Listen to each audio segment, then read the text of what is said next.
Lady Esther presents the Screen Guild Players.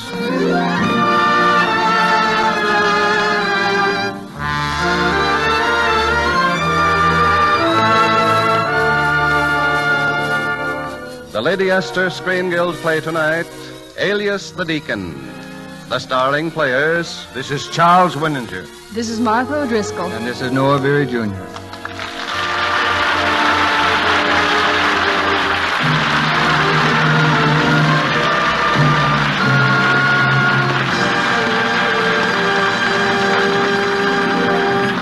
Tonight, Lady Esther presents the Screen Guild Players and Universal Pictures' delightful story of a pious old trickster, Alias the Deacon, adapted from the stage play by John B. Heimer and Leroy Clemens. It stars Martha O'Driscoll as Phyllis, Charles Winninger as Deacon Caswell, and Noah Beery, Jr. as Johnny. The Lady Esther Screen Guild Players in Alias the Deacon.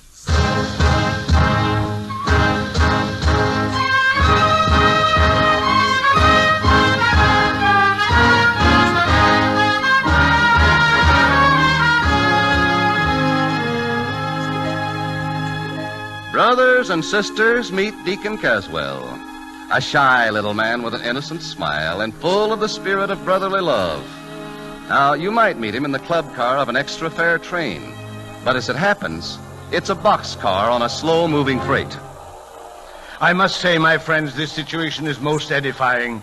The mathematical possibilities of the game of poker force me to... You skip the big talk, please. Just play. Dear me. I'm afraid I shall have to raise you 1 nickel. I'm thinking you bluff. I raise you 5 cents. Ah, yes.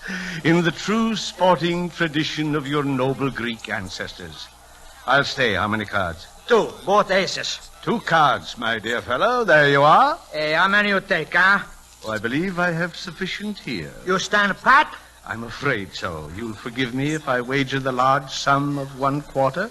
Are you like that? All the time, 4 aces, full house, a big flush. I'm quit. I'm throw these 3 aces away. And according to the precepts of Brother Hoyle, I do believe these shekels are mine. Just for fun. What do you have, Parsons? No, not parson, my dear sir. Just plain deacon. Okay. What do you got, huh? I'm afraid it's just a pair of 10s. And I throw away my aces. You know what? I think you cheat. Now, we must never let our angry passions rise. Every hand, all the time you win. I think I kick you off the freight next stop. I'm kick you off, you're gonna starve. Starve? May I ask why? Because next stop she's a Harrington, see? And in those towns they never hear from no Brother Hoyle.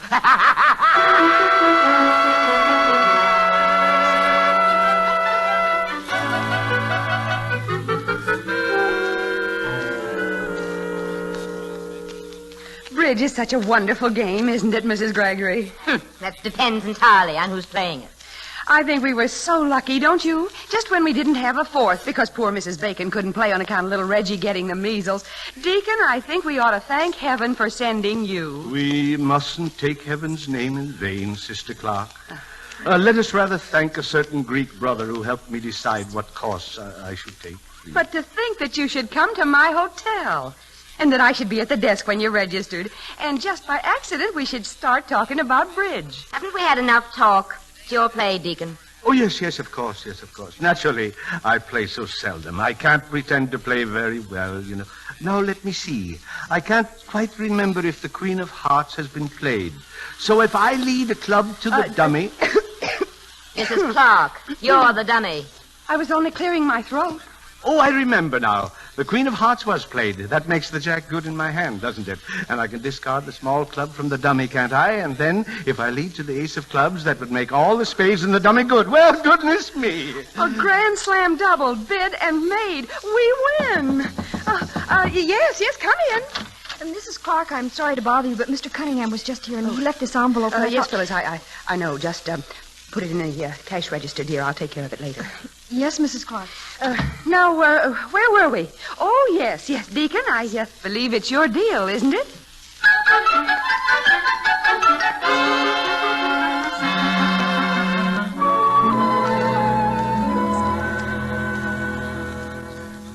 Gee, Phyllis, you sounded so worried on the phone. I thought I'd better run right over here. What's up, honey? You haven't changed your mind about that ring, have you? I should say not. Johnny, you don't know what this ring means to me. Just think, a real diamond. Well, if it isn't, I've just been done out of $60. We've got to save every penny we can. Well, that's what we're doing, aren't we? You working here at the hotel, me working for old man Cunningham? Maybe you shouldn't have come over here this afternoon. Not in the middle of the afternoon. Mr. Cunningham might not like it, Johnny. And look, I said I work for him. He doesn't own me, Phyllis. No, but he owns nearly everything else in this town. The bank, the movie house, the garage. Maybe he's going to own this hotel, too. No kidding. I thought Mrs. She Clark... signed a new note for him today. He just bought the old one back. She owes over $2,000 now. Oh, but how come? The hotel isn't losing money, is it? It's not the hotel, it's Mrs. Clark. Johnny, you know how she is about bridge, and that Mrs. Gregory's been taking her shirt. She and that daughter of hers. I've watched them play, and there's something funny about the way they bid. Crooked game, huh? Yes, but they're not satisfied with just cheating Mrs. Clark. Now they've got another one, too. Oh, no kidding. Who? Now they're taking the poor old Deacon.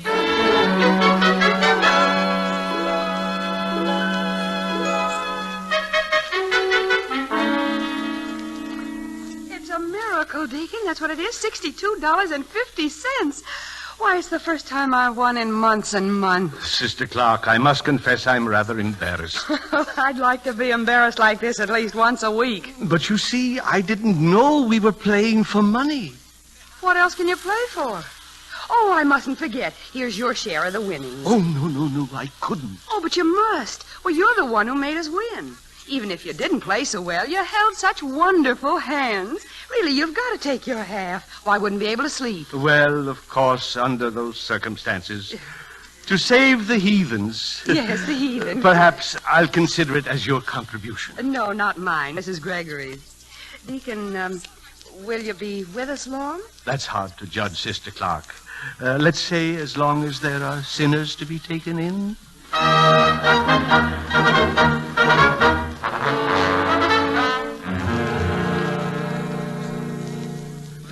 There you are, Mr. Dick. Haircut, shampoo, shave, and a rub of the face. That's $1.75. Thank you, brother, thank you. By the way, is that a deck of cards on the shelf? Oh, I no gamble. That's just for fun. Of course. Let me see. I owe you $1.75. See. How would you like to make it 3.5? What's that you say? I mean, cut the cards. Double or nothing. Oh, you like to make it a gamble, huh? Not gambling, my friend. If you get the high card, I like you and pay you double to prove it. And if I get the high card, well, it's you that likes me. Sure. You like me, I like you. Yes. I call him first. The king. I think maybe you like me very much, huh? Very logical conclusion. And now I'll cut. There you are. Madre mio, the ace of spades. Those that are last shall be first. Thank you, brother. I'll be seeing you. It's a fine thing. I pull the king, he pull the ace. He's got the sheriff, I get the air. Hi, Tony. Oh, Mr. Sheriff. Hey, how's every little thing? Pretty good, Tony. I see you just gave the Deacon a shave. Oh, no. I'm the one who gets the shave. We cut the cards at double or nothing. How's that? Oh, but not for the gamble, you understand. You just want to prove for me how much I like. Well, I guess you know your customers, Tony. But I just had an official report. There's a card shop been operating in this part of the state. Oh, the Dick, he's all right. How do you like the shave today? Once over light? No, you better make it kind of close. I've got to referee that big wrestling bout tonight. Hey, that's right, at the Bull Moran. What do you think? She's on the level, huh? It better be, and if you'll just get started and give me my shave, that's exactly what I'm going to tell Bull Moran.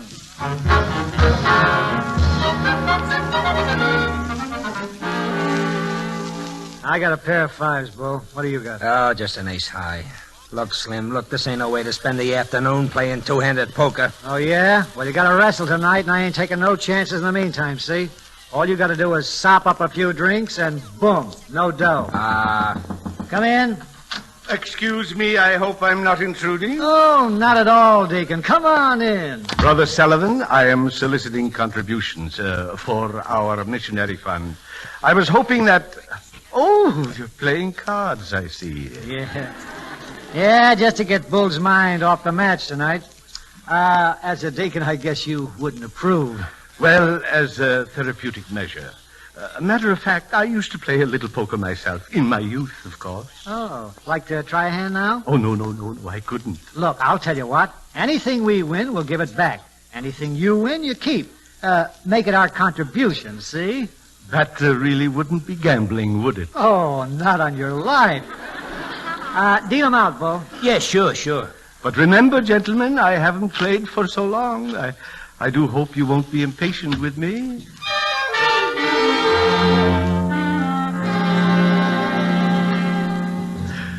I believe I must. How do you say it, Brother Slim? Boop you again? Yeah, that's right, and I boop you right back for $1. Holy smoke, that's a Lulu. That's the biggest pot today. I'll just call, I think. Sorry, Deke. I've got 3 aces. Oh, dear, and I've only got 2 pairs. 2 pairs. That ain't 2 pairs. Oh, my goodness, I didn't realize. 2 pairs of 10s. That makes 4 10s, doesn't it? What do you know? I win. Yeah, and that puts you way ahead. Hello? Who? The sheriff, Mr. Cunningham. Oh, yeah, send him up. Sorry, Deacon, we'll have to quit. Oh, no, that's too bad. But you've made a splendid contribution, haven't you? I'll say. Oh, look, Deacon, we're having a big game tomorrow night, back of Tony's barbershop. Why don't you drop in? Oh, I couldn't. It wouldn't be right. Why not? You might pick up some healthy contributions. Oh, that's a splendid idea. It's just possibly I might... Don't crack wise to the copper. Come in. Hello, Sullivan. Oh, hello, Cunningham. Hello, Sheriff. Hello, Slim. I see you got the Deacon here. Kind of strange company for you. Oh, he's just been making some contributions. I beg pardon, Brother Bull. You mean taking them? Yeah, that's right. I just donated plenty. What's on your mind, gentlemen? Sullivan, I put up a lot of money for that match tonight. We just wanted to be sure that everything's all right. Why, sure, Mr. Cunningham. Absolutely. I won't stand for any monkey business, Slim. Say, the way you guys talk, you think we were... get that, will you, Bo? Sure. Hello? Yeah, he's here. Who? Yeah, just a minute. Well, you, Slim, it's from Chicago. Chicago? Hello? Yeah, speaking. What? Well, what happens to me? Sure, if it ain't to somebody else, that's fine. Of all the lousy, stinking, double-crossing... Hello? What's happened, Slim? What's happened? He hung up. Sorry, Cunningham. There goes your wrestling match. What? Mazzoni's in the jug for assault and battery. Well, can't you get a substitute? Well, you heard me ask. But the place is sold out. We can't give all that money back. Okay, maybe you're a magician. Maybe you can keep that moolah in without putting on any show. Not while I'm sheriff, you can't. I'll run the lot of you clear into... Sorry, Deacon. I forgot you was here. Sheriff, your restraint is commendable. But, gentlemen, if you will permit me to offer a word of encouragement. Encouragement? Precisely, Mr. Cunningham. All you need is an opponent for Brother Bull. Yes? For which I submit a time-honored formula. Well... seek, brother, seek, and ye shall find. I hope.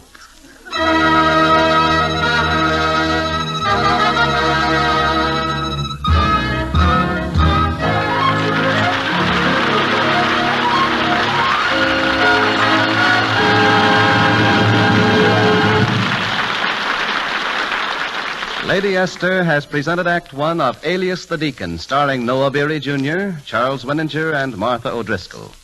In just a moment, we will hear the Lady Esther Screen Guild players in Act Two. But first, a word from our hostess, Lady Esther. A few weeks ago, I started warning you about your choice of makeup, warning you of the dangers of caking your skin with a makeup mask. Since then, letters have poured in from all over the country.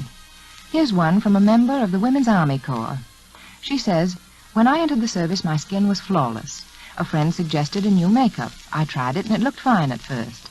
Then my skin became dry and dingy, even though it was cleansed with soap and cleansing cream. Blemishes appeared, so I went to the camp dermatologist. And he said, 'Stop using that makeup.' Well, that letter is typical, and so is the camp doctor's warning. Skin specialists are warning their patients. Stop caking your skin with a coating of mask-like makeup. It's dangerous. Clogging the pore openings tends to enlarge them, coarsen them, age the skin's appearance. Then may come dry, flaky-looking skin, and sometimes ugly, infected blemishes. Run your fingers over your face. Do you feel little bumps? All those dangers are so unnecessary. You can get a far more flattering effect. You can give a softer, more youthful finish to your skin, safely.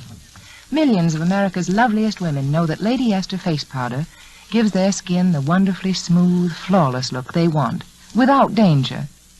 Lady Esther face powder spreads on your skin like a delicate, flattering film. It hides those little lines and tiny freckles safely, and it clings 4 hours and more without repowdering. You'll know the first time you use it why more lovely women now use Lady Esther face powder than any other makeup in the world.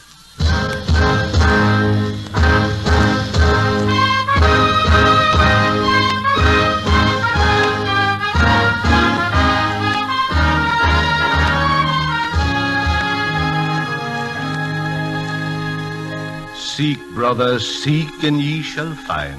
Yes, that's what the deacon had said. And being a man who liked action, especially in a wrestling bout, he took it on himself to seek a new opponent for Bull Moran. But he was up against a blank wall when he overheard a little scene in the hotel lobby. But you can't take this ring. It's my engagement ring. Johnny Adams gave it to me. Yeah, and Johnny Adams owes $40 on it, past due. Now, do you hand it over or I call the sheriff? Which gave the deacon a bright idea. A few quiet, suggestive words with Johnny, and the young fellow rushed into Mr. Cunningham's office. You mean you want to go into the ring against Bull Moran? I used to wrestle at college, and I'm still in pretty good shape. Besides, I gotta have $40. $40? Why, that's ridiculous. Would you take a shellacking for $40?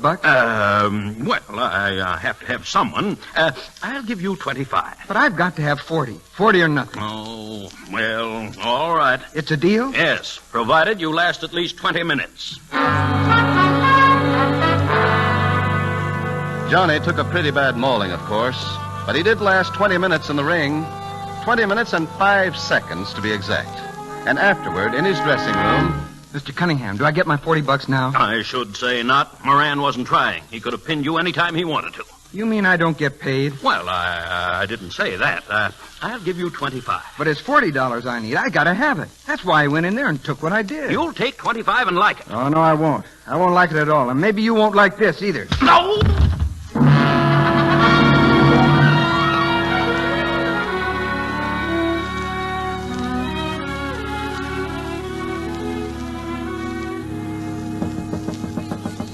Yes? Is that you, Johnny? Oh, darling, you're late. I've been waiting here and wondering what... Oh, Johnny, your face. What happened to you? I've been wrestling Bull Moran. Bull Moran? What for? $40. Oh, Johnny, you did it for me. For the ring. Well, no, as it happens, I did it for nothing. For nothing? Cunningham wouldn't pay off. But I paid him off all right. I smacked him when he won't forget. He went out like a light. Oh, Johnny. Oh, gee, honey, I'm sorry, but when he tried to double-cross me like that... Okay, Adams, you better come along. You mean me, Sheriff? Yeah, kid. You're under arrest. Oh, Cunningham, huh? Is he bad off? I guess you hit him where it hurt the most. Oh, Johnny. Gee, Sheriff, I didn't mean to hurt him bad. When he held out on my door, I just lost my head. Yeah, but you didn't have to take his wallet, son. His wallet? Johnny. Time to go, kid. Don't make no fuss.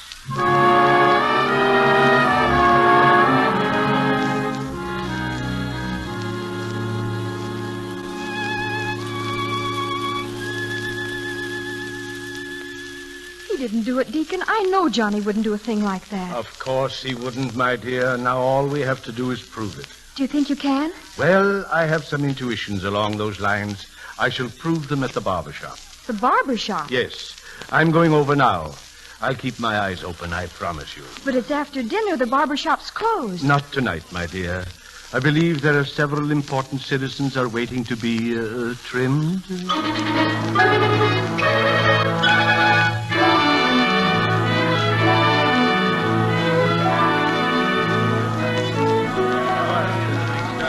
All right, okay, everybody, Auntie. Hey, Deacon. How's that? Auntie. Oh, yes. You must pardon, Brother Slim. I fear I've grown a bit rusty on the finer technique of the game.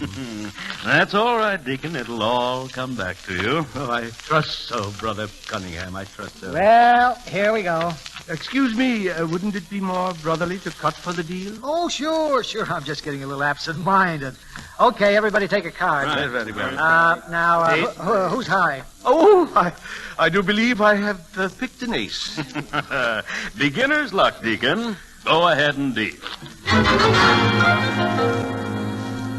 If I remember the value of the cards correctly, I feel I'm obliged to raise you $10. Oh, not little Slim. I've had enough. Well, I haven't. I think I'll just...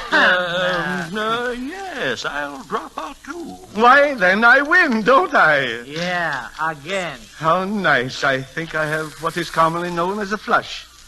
This is a flush, isn't it? Flush nothing. One of those hearts is a diamond. Oh, dear, how very careless of me. I could have sworn that... Oh, and I tossed 2 high pairs away. Yes, Brother Cunningham. Think what this does for the missionary fund. Why, this pot alone will spread the light another 100 miles up the Congo. Congo, schmongo, go ahead and deal.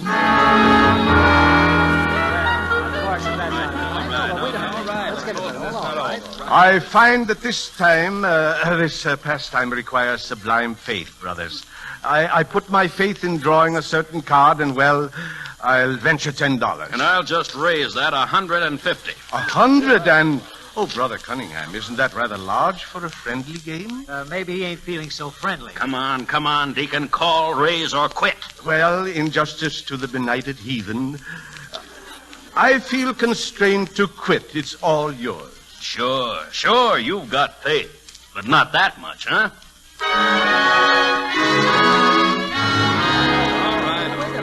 I assure you, brothers, it is with the greatest friendliness. But it seems my faith has returned to me. $300 worth. Will anyone call? Not me. I'm just about clean. Yes, I'll call you, Deacon, but I'll have to write you a check. Brother Cunningham, I've always had a superstition about accepting checks. Nobody ever questions my checks. I'm sorry. I'd like to accommodate you. All right. I've got some negotiable paper here. Lucky it wasn't in my wallet last night. A note with excellent collateral. Fortunately. Will that do, Deacon? Yes. Fortunately, my superstition does not extend to negotiable paper. All right. I've got a straight. I'm sorry, I have a flush. And this time, I'm quite certain they're all hearts.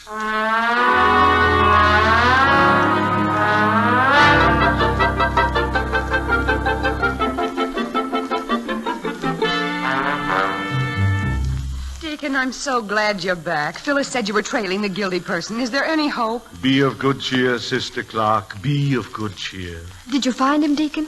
I believe so, my dear. Did you phone the sheriff to be here? Yes, he's over there in the lobby, talking to Mr. Sullivan. Excellent. Come along, my friends. I believe we're about to have Personally, I don't think the kid did it, which means I have to find out who did. And I'm going to find out if I have to turn this upside down, this town. I think I can save you that trouble, Sheriff. Hey, look. The deacon's in again. Brother Sullivan, I'm returning the contribution you so generously made this evening. Huh? Hold on, Deacon. Where'd you get all that dough? From Brother Slim Sullivan, of course. But since it's our rule not to accept stolen Now, money... don't try to pin that Cunningham job on me. Sheriff, you'll notice I mentioned no names, but Brother Slim did. Say, that's right. And if you'll examine those bills, you'll find that the serial numbers tally exactly with the ones that Brother Cunningham drew from the bank yesterday. Oh, no, you don't. Now, listen, you can't get away Slow with... down, Slim. You'll check those serial numbers in the morning, but you better be my guest tonight. And you'll let Johnny out? I wouldn't be surprised. Deacon, you'll be around, won't you? Well, I hardly think so, Sheriff. My work calls me on... Yeah, but thanks for the tip. Come on, Slim. We're going to bed you down in a nice, soft cell. Oh, Deacon, I just don't know how to thank you. He's letting Johnny go. Yes, my dear, and of course you'll want to be wearing this when he returns. My ring. Where did you get it? From the jewelry fellow. He had an unwarranted faith in the sovereign power of kings. 3 of them. Oh, and Sister Clark. Yes, Deacon? Inasmuch as I must be on my way and obviously cannot engage in the hotel business, I have a little something here for you. What? Why, it's my note. The one I gave to Mr. Cunningham. Where in the world did Brother you... Cunningham overplayed his hand. Oh, really, Deacon? I don't know what to say. Everything's turned wonderful since you came to us. If only you didn't have to go away. I'm afraid I must. There are sinners waiting everywhere. Waiting and waiting to be taken in. But I shall always remember you, Sister Clark, and if I may say just one little word. Yes, Deacon, of course. A dummy should never cough when declarer seems about to play the wrong card.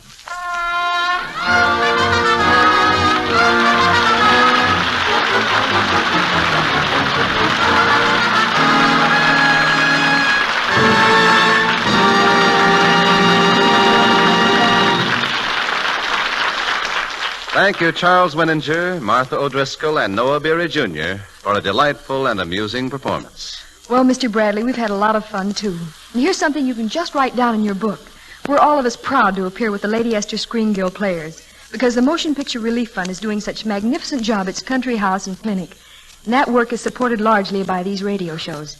Charlie Winninger will be back in a moment. But first, a word from one of America's foremost beauty authorities, Lady Esther. Thank you, Miss O'Driscoll. Ladies, I'd like to pass on to you a piece of beauty advice girls have had to pay many dollars to hear. Leading skin specialists have told me the first warning they give girls with skin trouble is stop caking your skin with makeup. Stop plastering living tissue with a makeup mask. That's just inviting flaky dryness, coarse and large pore openings, bumps and ugly blemishes. I hope you are not innocently risking your delicate skin by caking it with makeup. I hope you've discovered what millions of other women know, that you can give your skin a far more flattering effect, a smoother, more lasting finish, safely. All you need is Lady Esther Baby Texture Face Powder. You see, Lady Esther Face Powder is not like other face powders. Lady Esther doesn't dust on and fly away powdery particles. It's so soft and fine that it clings to your skin like a smooth, translucent film, hiding tiny freckles and blemishes safely. That's why it's so flattering, why it clings for 4 hours and more without repowdering. Yes, and that's why women say Lady Esther Face Powder is the most beautifying makeup in the world. I sincerely hope you'll try it for yourself tomorrow and see in your own mirror how enchantingly young, how fresh and lovely your skin can look.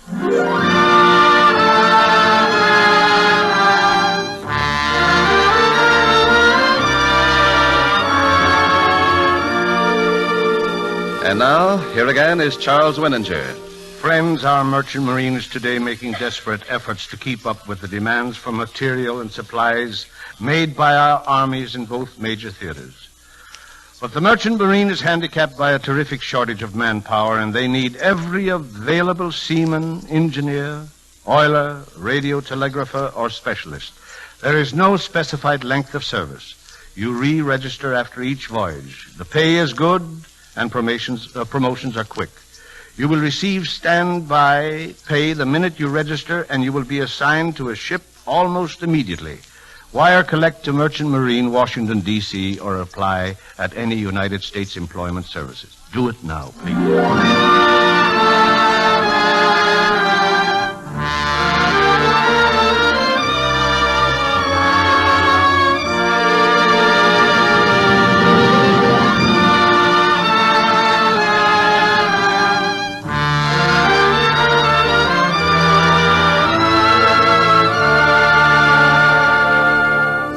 Next week, the Lady Esther Screen Guild Players will present The Nervous Wreck. It will star Edward Everett Horton and Mary Astor. Be sure to listen. Charles Winninger appeared through the courtesy of 20th Century Fox, producers of Darrell F. Zanuck's Technicolor production, Wilson. Martha O'Driscoll and Noah Beery Jr. appeared through the courtesy of Universal Pictures, producers of the forthcoming Abbott and Costello comedy, In Society. Music on tonight's program was arranged and conducted by Wilbur Hatch. To try Lady Esther four-purpose face cream, just get the smallest size jar. Later, you can get the economical large jar and keep refilling the small one for convenience. This is Truman Bradley speaking for Lady Esther, saying thank you and good night, everyone. This is CBS, the Columbia Broadcasting System.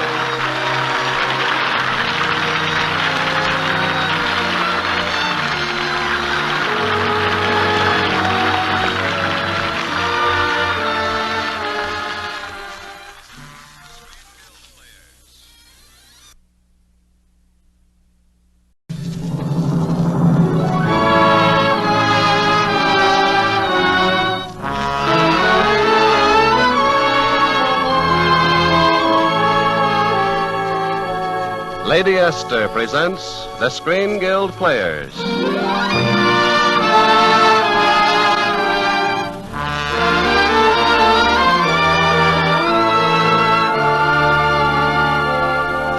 The Lady Esther Screen Guild play tonight, The Nervous Wreck. The starring players. This is Edward Everett Horton. This is Mary Astor. And this is Edgar Kennedy.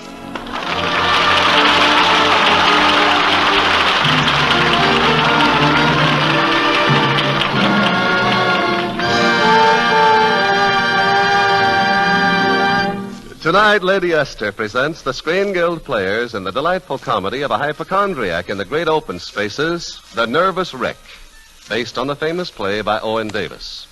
It stars Mary Astor as Sally Morgan, Edward Everett Horton as Henry, and Edgar Kennedy as Jerome K. Underwood. The Lady Esther Screen Guild Players in The Nervous Wreck.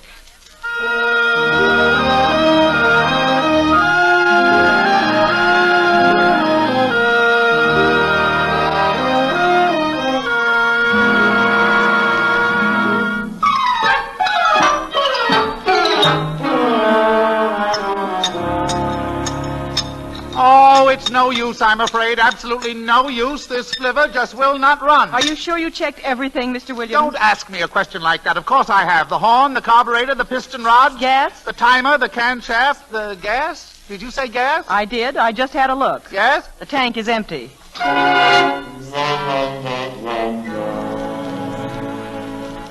Fine thing, all right. Stuck out here on a mountain road, the loneliest spot in Arizona. Well, really, Miss Sally, I'm the one that should complain. After all, I'm a very sick man, and this night air, it won't do me any good. Oh, dear. Did I take my pills or my tonic at 6 o'clock? How should I know? Well, I mentioned it, didn't I? That's all you've mentioned since we left Pa's ranch. Powders and pulses and pills and ills. I know. Don't tell me. I took the little pink pills. They're for my heart, yes. It's time for my green capsules now. Aren't you afraid to mix colors like that? Oh, that's the trouble. When you have a lot of diseases, you've got to be fair to all of them.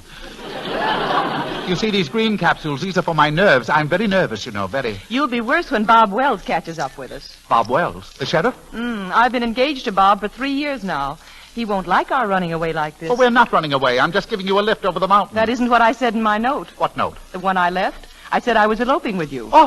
Oh, my word, you should never say a thing like that. Oh, my dear Miss Sally, that's preposterous. I'm a very sick man. I came all the way from Pittsburgh, all the way out here to die. Well, you won't be disappointed then, if Bob Wells finds us. He's a killer, you know. A killer? I never wanted to be engaged to him. My pa forced me to because Bob had a horse my father wanted. Well, do you think you should change horses in the middle of an engagement? Honestly, you were my only chance. When you came to Pa's ranch and asked to board, I said to myself, Sally Morgan, there's your man. When he leaves, you'll just... What in the world are you doing there? I'm checking my temperature. My temperature. Look. Oh, look at that thermometer. Look at it. All the way down to normal. Well, we'll just have to make the best of it, I guess. There won't be another car along here till morning. Come on, help me clear off this back seat. We can each take a corner and get some sleep. Sleep? What are you talking about, with my insomnia? Why, I toss and turn and I count little sheep and I... Put that down. What? That gun. Where'd it come from? Oh, I always take my pistol along. I just... Put it down, I say. Don't point it at me. Oh, silly, it isn't even loaded. There, you see? Now what do you say? I think I need another pill.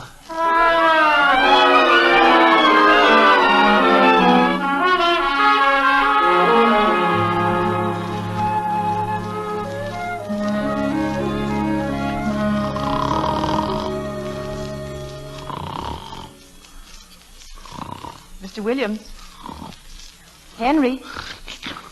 Mr. Williams. You're choking me. Stop it. My, it's cold. No blankets here. What?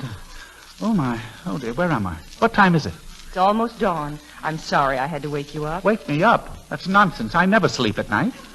You don't? Then why were you snoring? I was not snoring. I was moaning. I'm in agony. Well, you ought to feel better pretty soon. There's a car coming up the road. A car? Where? I can't see any car. Well, you could if you put your glasses on. Oh, yes, of course, my glasses. Where are they? I bet I've slept on them. I bet they're broken. I'll never see another... Oh, yes, of course. Look, there's the car. There it is. Think they'll give us some gas? They certainly will. Of course, they'll have to. You there. Get that tin can off the road. A tin can? Tin can, indeed. I'll have you know that this Ford is the best darn little car. Hey, what is this? What's going on? Oh, I'm sorry, Dad. I didn't mean to wake you. Wake me? Why, you know I haven't slept in 15 years. Well, my, you're lucky. I haven't had a good night's sleep since the World's Fair. Well, who are you? What's the meaning of this? Well, we need some gas. We're stuck, and I thought that if you could lend us a little... Not a chance. We haven't got a drop to spare. Chester. Yes, Dad? Push that old junk pile off the road. A junk pile? A junk pile? Oh, dear. Oh, I'm going to have a spasm. I know it. Oh, Sally, give me something. Give me something quick. Here, quick, take quick. this. Oh, thank you. Ah! My goodness, the gun. Daddy's got a gun. Hey, don't shoot, don't shoot. We'll give you anything you want. Oh, you will? Oh, thank you. You mean that you... Whoa, okay. Stick 'em up, you dudes. Stick 'em up. Now, look here, my good Don't man. make a move. I got a lot of men behind these rocks, and they just as soon plug you as not, you know. Now, listen, you can't do this to my dad. You can't do this if Shut you're on up, K Underwood. Chester, shut up. He's doing it. Now, sir, what is it you want of me? Well, as I said before, I simply want some gas. And make it snappy, or I'll let you have it.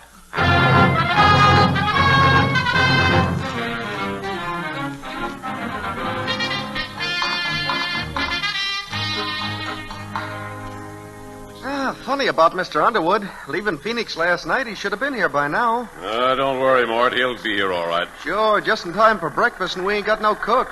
What you gonna do, Nab? Oh, I don't know. Sort of leave it to Providence, I guess. Yeah? Well, Providence sure better get a move on. There's a car stopping out in front right now. The boss? No, seems like a fella and a girl in an old swayback flivver. Coming in here, I guess. Wonder who they are. Seems to me I mentioned Providence. Huh? Now, you listen hard to what I say. You slip out the back seat, and when they come in here, I'll keep them talking a while. Hello? Hello in there. Come. Anybody home? Henry Williams, you're the silliest hold-up man I've ever seen. Those people will have their tires pumped up by now, and they'll go after the sheriff. We shouldn't stop. We have got to stop. It's time for breakfast. Oh, come in there. Come on, answer me now. Is anyone... Please. Howdy, folks. Howdy. You looking for someone? No, indeed. Someone's looking for us. Well, a lovely morning, isn't it? Yes, it sure is. I'm the foreman on this ranch. Anything I can do for you? Could we get some breakfast, do you think? Well, ma'am, we ain't furnished with no cook right now.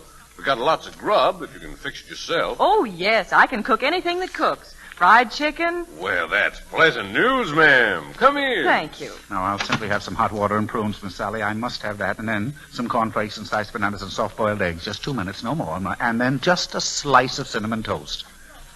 Huh? He's on a diet. Yeah. Looks like he needs it.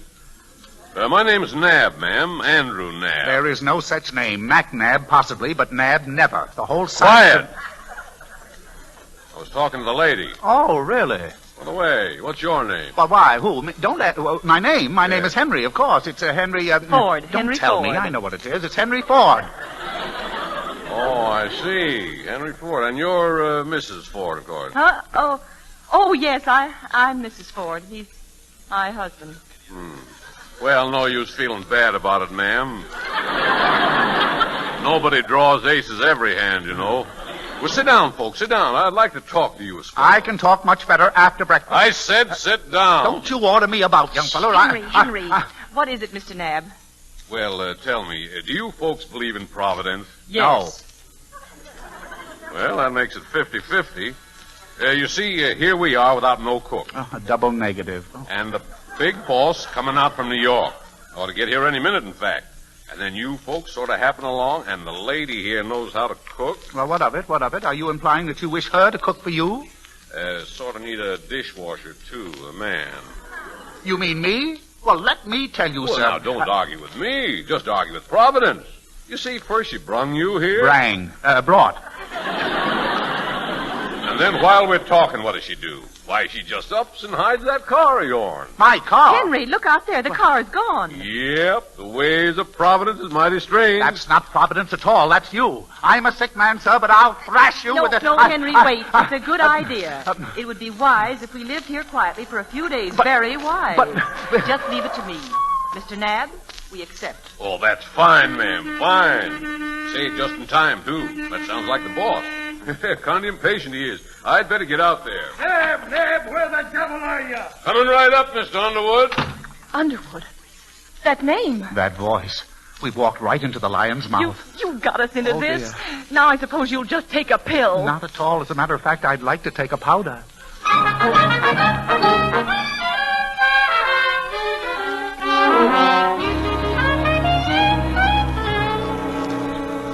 I heard him on the phone in there. Yes? His son. He was putting in a call for the sheriff. Oh, that's Bob Wells. Oh, my word, he'll come in here shooting. Oh, it wasn't bad enough having him after us because you ran away with me. No, you had to stage a holdup, too. Now, just a moment. Let's get this straight. In the first place, I didn't run away with you. You ran away with me. And in the second place, I only borrowed a little gas. And in the third place, it was just my nerves in the first place. And I can never tell about those nerves. I never know when they're going to snap.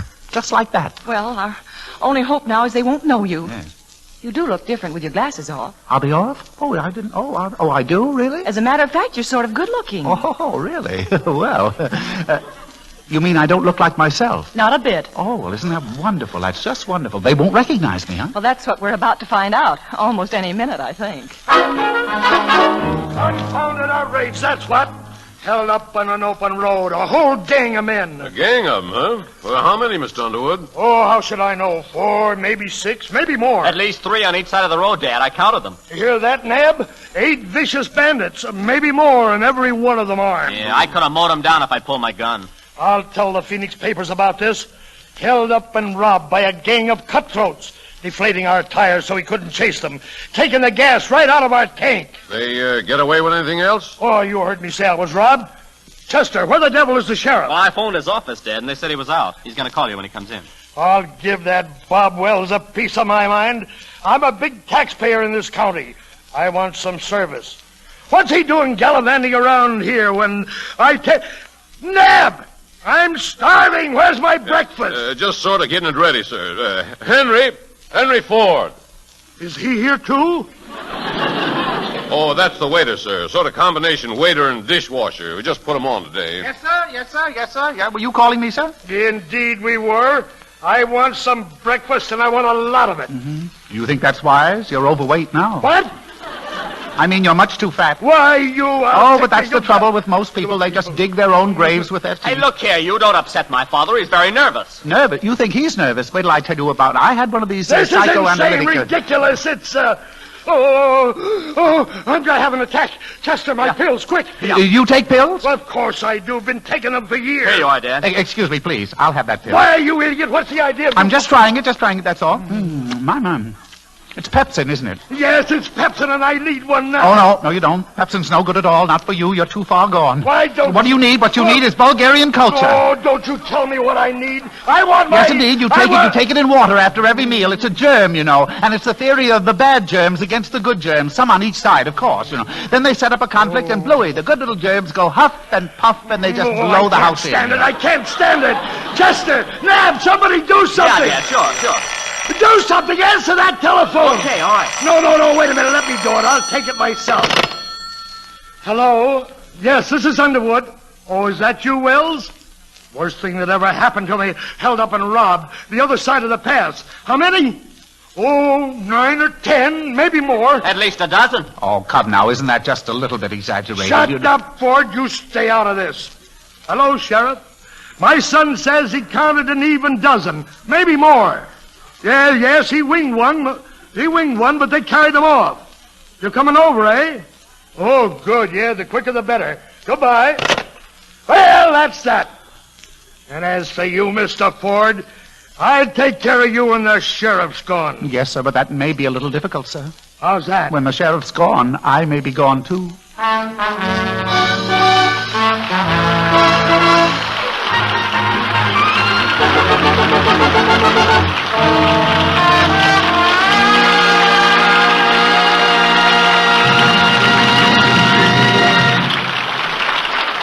Lady Esther has presented Act One of The Nervous Wreck, starring Edgar Kennedy, Mary Esther, and Edward Everett Horton.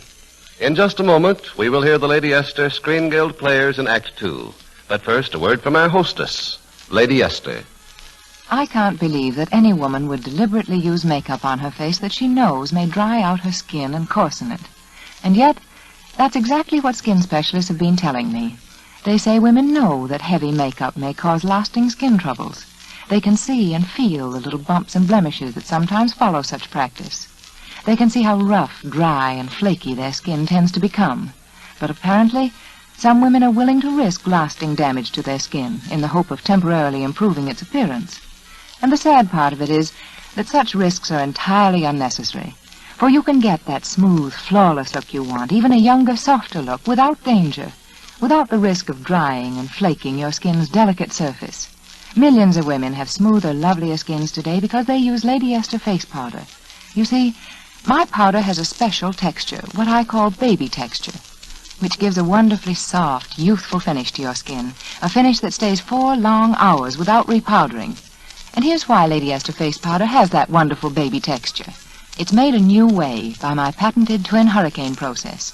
It's blown so smooth and fine that it's not like ordinary powder particles on your skin. It's like a film of beauty helping to hide little lines and blemishes safely. Why don't you try Lady Esther face powder? Just on one side of your face, and on the other side, apply your usual makeup. Then compare. Compare one side of your face with the other, for looks, for texture, for shade. It's the best comparison in the world. Look first at one side of your face and then at the other. Does Lady Esther face powder make your skin look smoother? Does it make you look younger and lovelier? You be the judge.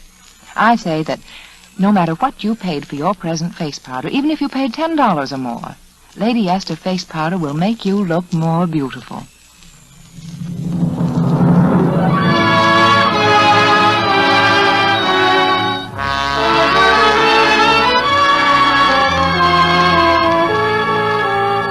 And now, Lady Esther presents the second act of The Nervous Wreck, starring Edward Everett Horton as Henry, Mary Astor as Sally Morgan, and Edgar Kennedy as Jerome K. Underwood.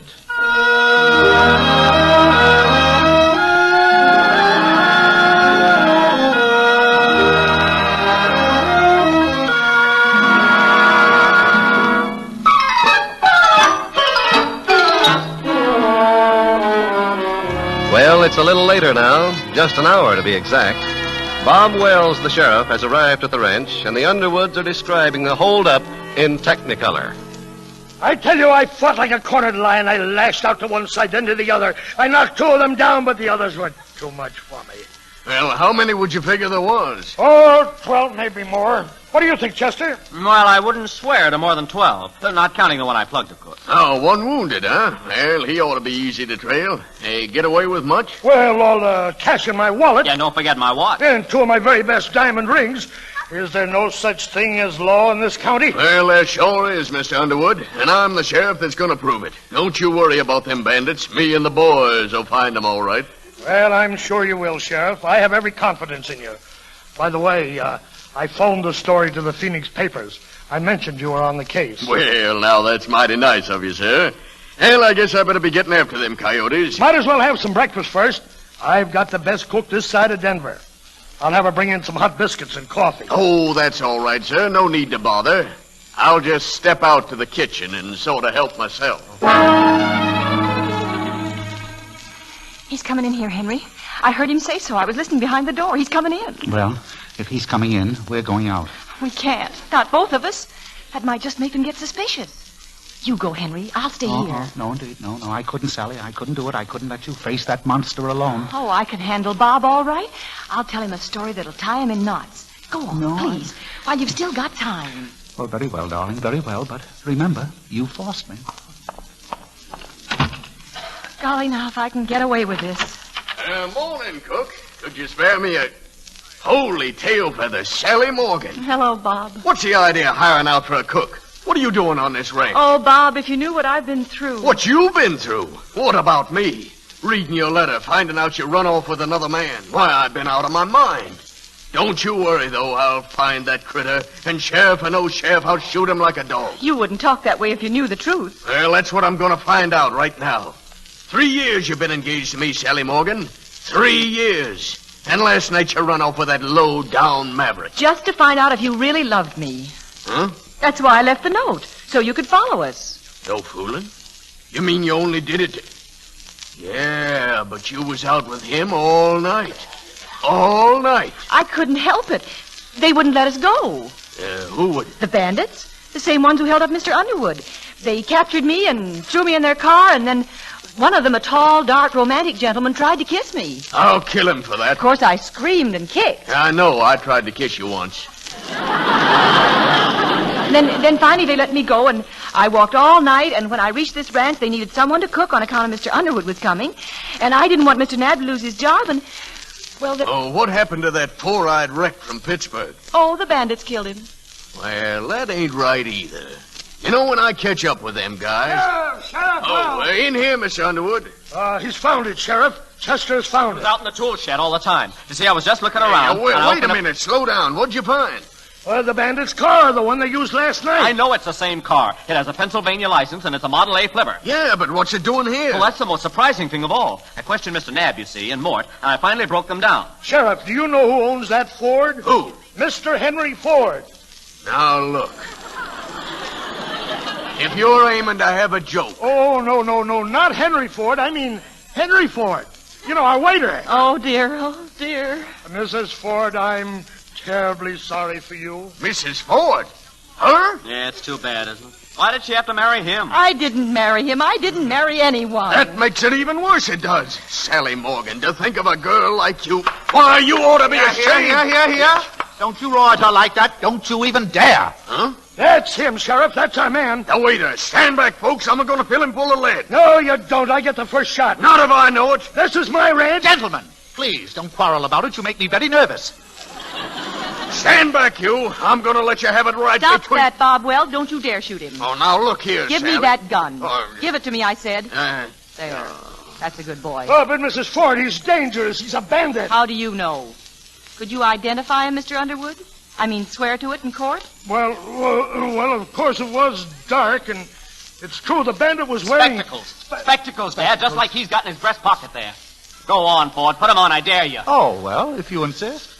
There. Are you satisfied? Well, what do you know? It's a nervous wreck. You're crazy, Sheriff. That's our bandit. Now, please, you're making me very nervous again. Oh, dear. I'm going to have another spell. Sally, give me something. Give me Here, something take quick. this. Oh, thank you, my dear. You always seem to... Oh, dear. Look out, he's dangerous. I'm getting out of here. Yeah, me too, run. Oh, wait for me, wait. Well, isn't that funny? What are they running for? Oh, my goodness. Sally. Ah! You gave me the gun!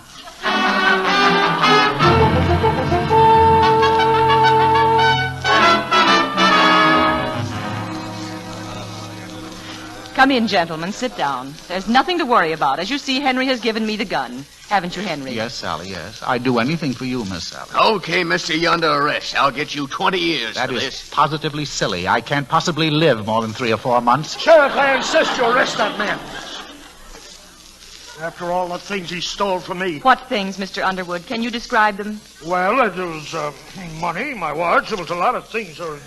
I don't... Henry hasn't got those things. He never had them. You can search him if you No, like. no. But, Henry, if you're innocent, why shouldn't they search you? No, I'm too darn ticklish. Sheriff, I won't let that man make a fool out of me. He doesn't have to, Mr. Underwood. You've done that yourself. How's that? Well, how many bandits did you say there were? Well, he said there was at least 12, maybe more. And suppose they all boil down to 2. A nervous wreck and a helpless girl. Why, you mean to say And that suppose all they took was a little gas. Why don't you try and call me And suppose all they used was an empty gun. Why, it's ridiculous. Utterly ridiculous. Yes, that's just what you'll be when the Phoenix papers get the truth. All right, Bob, you can arrest us now. If Mr. Underwood is willing to be a laughingstock. A laughingstock? You fought like a cornered lion, didn't you? You lashed out here, you lashed out there. Well, I might have colored the story a little bit. I might have made a little mistake. Anybody can make a mistake.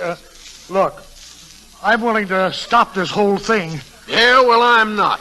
Sally, are you married to that guy? Well, Bob, that's something I can't answer right now. Ask me again in about 5 minutes, after I've had a little talk with Henry.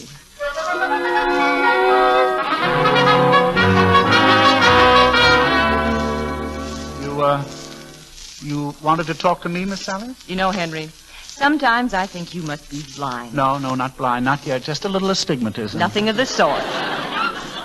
I wonder if you've really looked at yourself lately. Oh, I wouldn't dare. You've changed, you know. I know, and for the Your worse. eyes are brighter. No, There's no. color in your cheeks. That's not color. It's a hectic flush, really. Just a flush. You sleep like a baby, It's a eat coma. like a cattle hand, and you're fine, just Oh, no, fine. I'm really not. I'm just in awful shape. But then you're just like a woman, aren't you? You're always taking all the pleasure out of life. As a matter of fact, I was quite convinced it was just those old medicines that were making you sick. So you know what, Henry? I threw them all away. You what? I only wanted to help you, Henry. I was so happy you were getting well, and I hoped that... Well, you see, I'd gotten so fond of you, and I hoped maybe you felt the same way, and seeing that everyone thought we were married... Oh, dear. Oh, Henry, my. Are you going to have another spasm? Well, I ought to. But I don't know what's the matter. Well, something's happened to her. Isn't it strange? And you're never going to take another pill? Oh, how can I, if you've thrown them all away? Besides, I think I have something better to take. You have? Yes. I think I'll take Sally Morgan for the rest of my life. Henry, you great big man, you.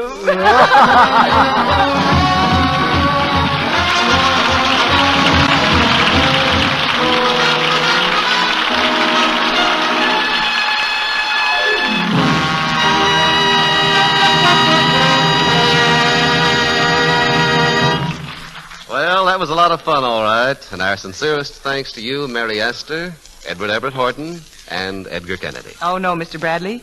We're the ones who feel thankful. It's really a privilege to appear with the Lady Esther Screen Guild Players. After all, this is our program, you know.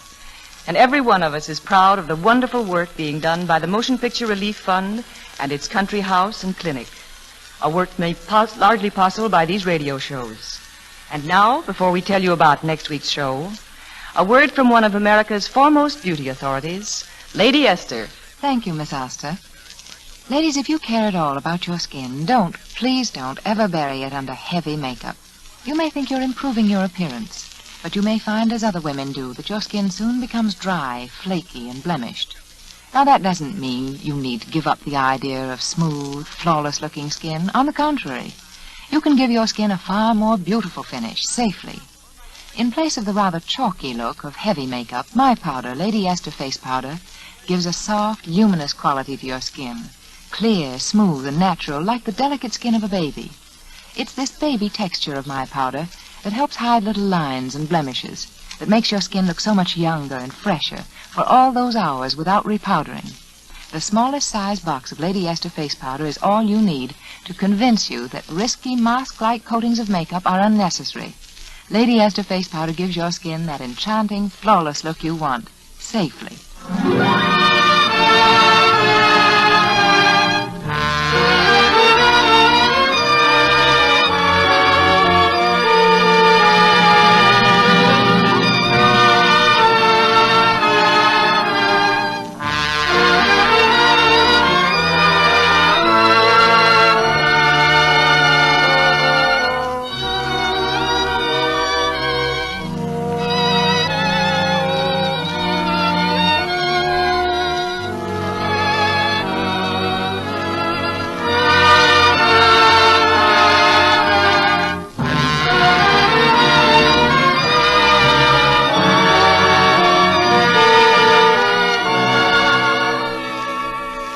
Next week, the Lady Esther Screen Guild Players will present The Ghost Goes West.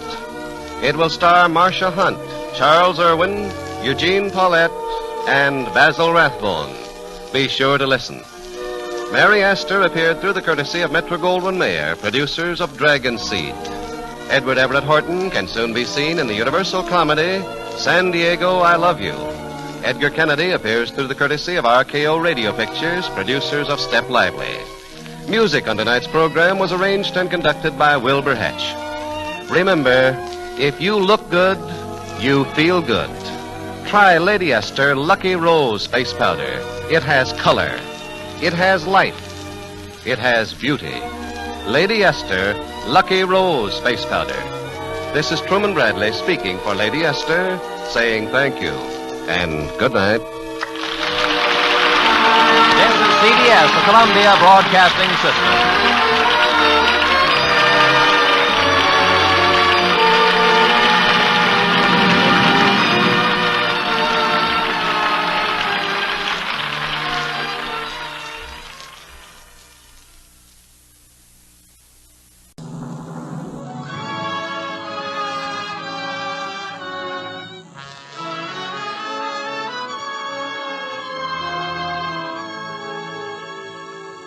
Lady Esther presents the Screen Guild Players.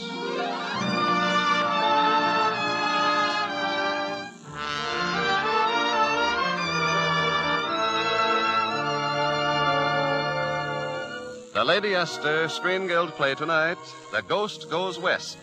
The starring players. This is Basil Rathbone. This is Marcia Hunt. This is Eugene Paulette. And this is Charles Irwin.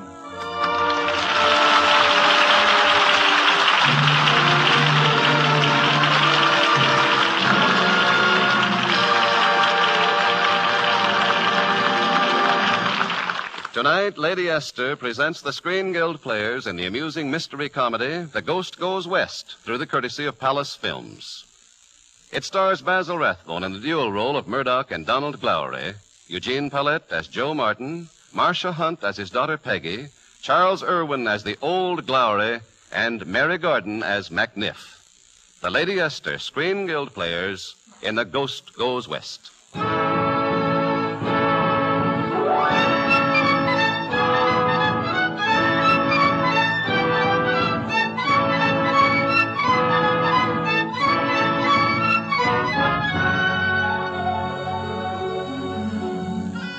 If you didn't ken my name, it's Murdoch Glowry. And just so we'll be understanding each other, I'm a ghost. Aye, but I wouldn't be doing a wee bit of harm to a single one of you. Och, no, I used to be a human being myself. Oh, I was very human then, 200 years ago. I just couldn't resist the lasses, God bless them, and that's how the whole thing came about. It was a shepherdess that afternoon, as fresh and as bonny as a budding rose. Explain it to me again, please, Murdoch, so I'll understand this game you play. It's simple, lass. You see, I ask you a riddle. What's the difference between a thistle in the heather and a kiss in the dark? And if you cannot tell me by the time I spell Killycranky, you must pay the forfeit. Ready now? K-I-L-L. I'll give it up. Very well, then you must pay me the forfeit. What is the forfeit? A kiss, of course. It's always a kiss. Come on now. Stand where you are, Murdoch Glowry. The McLagans. What is it, McLagans? What you want with me? It's the boast that was made by your late father, Murdoch. He said that one Glowry could thrash 50 McLagans. And now is the time for you to prove There's so many of you, and there's only one of me, and... Oh, shoot him, Gavin, and be done with it. No, you mustn't. You... You've killed him. You've killed him. Oh, may heaven receive the soul of Murdoch Glowry.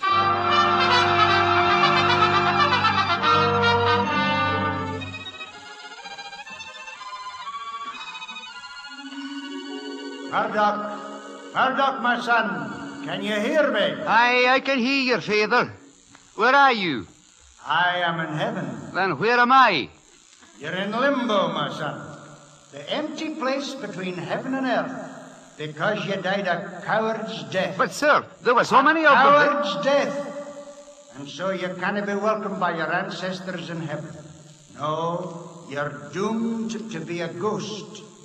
A ghost. But people are afraid of ghosts, father. I don't wish to frighten good folk. How long must I stay with this way? Each midnight you will walk the castle halls until you find a McLagan there and twist his nose and make him kneel and admit that one Glowry can thrash 50 McLagans.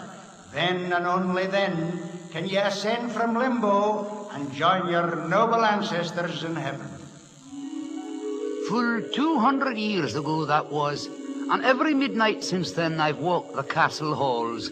Aye, but the castle is different these days. The Glowry clan has come on hard times, and young Master Donald, he's the one they say looks so much like me.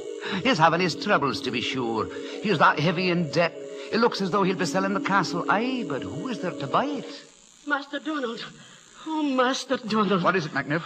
Somebody to see you, sir. It's about the castle. Good afternoon. My name is Donald Glowry. Yes? Oh, I beg your pardon. I didn't expect to see a girl.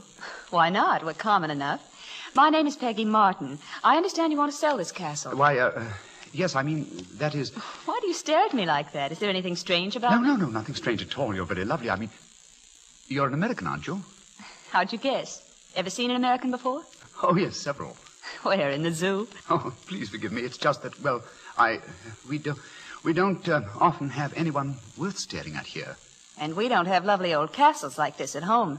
I hope you won't be too hard on my father. Your father? Well, he's the one who'll have to pay for it, of course. Could I bring him here with my mother? Oh, yes, of course, certainly. Why not bring them here for dinner this evening? Oh, how nice of you. Oh, you don't have any other relatives, do you? I mean, no husbands, anything like that? No husbands, not even one. Then by all means, it's dinner. Shall we say at 9? Well, thank you very much. We'll see you this evening. MacNiff! Did she buy the castle, Master Donald? She will tonight. She's coming to dinner with her father and mother. But what about the Glowry ghost? He'll appear at midnight and there'll be no sale. No. They won't see him. They'll be gone by 12. Aye, they'll be gone. And so will the servants. They'll have no traffic with the ghost.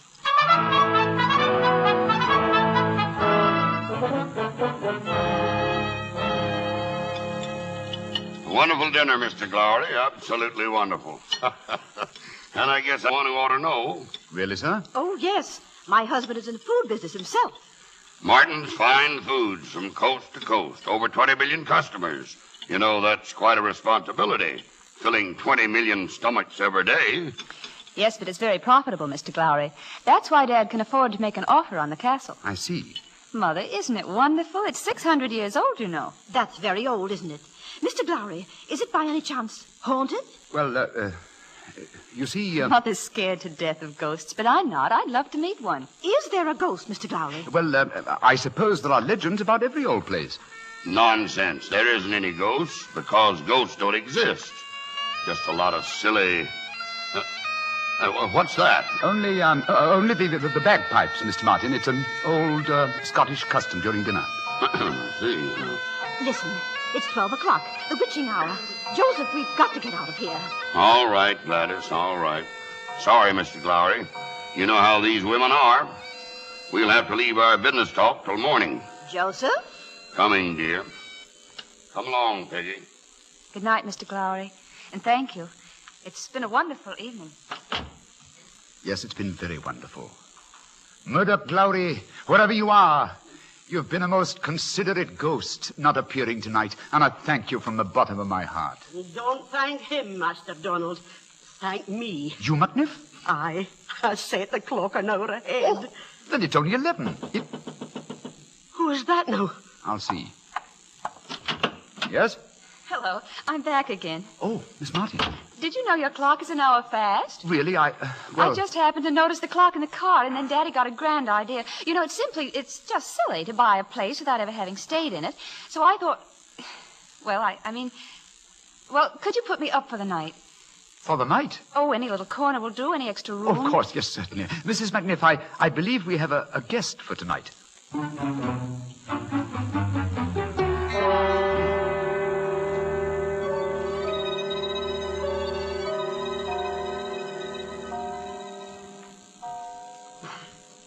There's the clock again. It must be midnight now. I wonder if... Yes? Yes? Who is it? I thought I heard the... Why, it's Mr. Glowry. Of course. All dressed up like that in tartan and kilts. For a moment, I thought you were a ghost. I'm a ghost. I'm the famous ghost of Glowry Castle. And they say the Scotch have no sense of humor. Why do you laugh? Do you not believe me? Oh, of course I do. And I think you look marvelous in that fancy dress costume. Oh, this? Oh, it's just what I happened to be wearing on the day of my death. Oh, your death. When did that happen? Well, I forget the exact date, but it must be all of 200 years ago. 200 years. My, for goodness sake. And you look so young. Do you not realize that we never age? Or are you no used to meeting ghosts? No, this is my very first encounter. And I'm surprised I'm not terrified of you, Donald. Why do you call me Donald when my name is Murdoch? Because I'm no more frightened of Murdoch than I would be of Donald. I'm glad of that. I wouldn't like to alarm such a bonny wee lass. Oh, it's been a long time since I saw the like of you. Not since that day I was teaching the bonny shepherdess. Tell me, do you ken the game of Spell Me a Riddle? No, how's it played? You see, I ask you a riddle, like, what's the difference between a thistle in the heather and a kiss in the dark? And if you cannot answer by the time I spell Killycranky, you must pay the forfeit. Ready now? K-I-L-L. I give up. Then you must pay the forfeit. We're kissed. Oh-ho.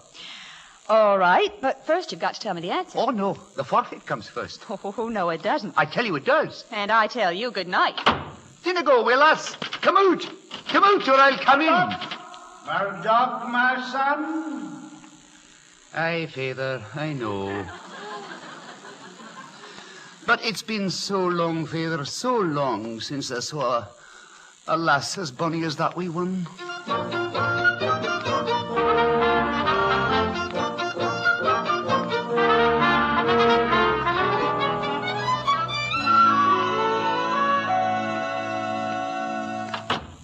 Good morning. Oh, good morning, Miss Martin. Your father's here. He's looking over the place. You know, I like you, Donald. Like me? Oh, do you really? Very much. I like people who do crazy things. Crazy things? Like dressing up last night and pretending to be a ghost. Oh, that. And are you going to tell me the answer this morning? Answer? I'm afraid I don't quite... No, the riddle. The riddle. No, I can't tell you just now. You see... Well, I guess I'll never know the answer till I pay the forfeit. So, here it is. There's your kiss. Now what's the answer? Well, Oh, no, you can't have the answer yet. But I've just paid you Do you for think it. one kiss is enough for the secret mystery of Glowry Castle? Oh, no. That's just the beginning of the forfeit. But that's not fair. You said that... Oh, there you are, Glowry. I guess I've seen enough. But, Mr. Martin, I wasn't doing anything. No, but I was. I just looked the whole place over, and I might as well make my top offer first. $50,000. $50,000? On one condition, though, you've got to come with the place. Come with it? On contract, of course, $200 a week. But what must I do? Oh, you just supervise the job, that's all. What job? Why, when we rip the castle down... Rip it down? Why, sure, that's the idea. Take the whole place down, stone by stone, and ship it over and put it up again. Get it, Mr. Glowry? In America. Huh?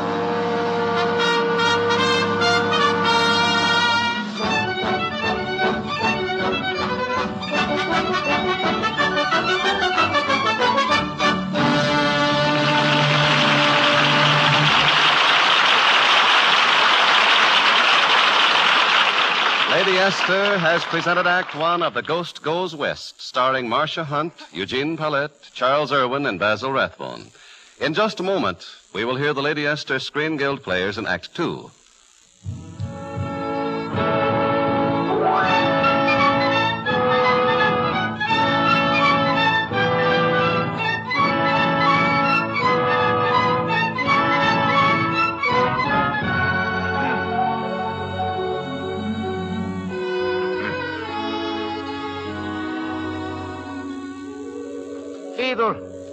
Father, can you no hear me?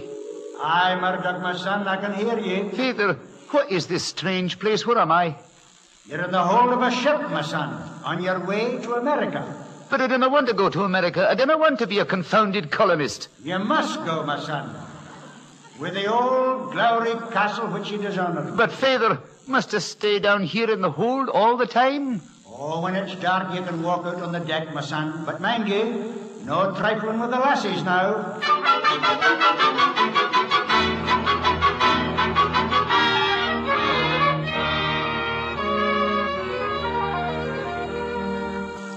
It's nice out here on deck, isn't it, Donald?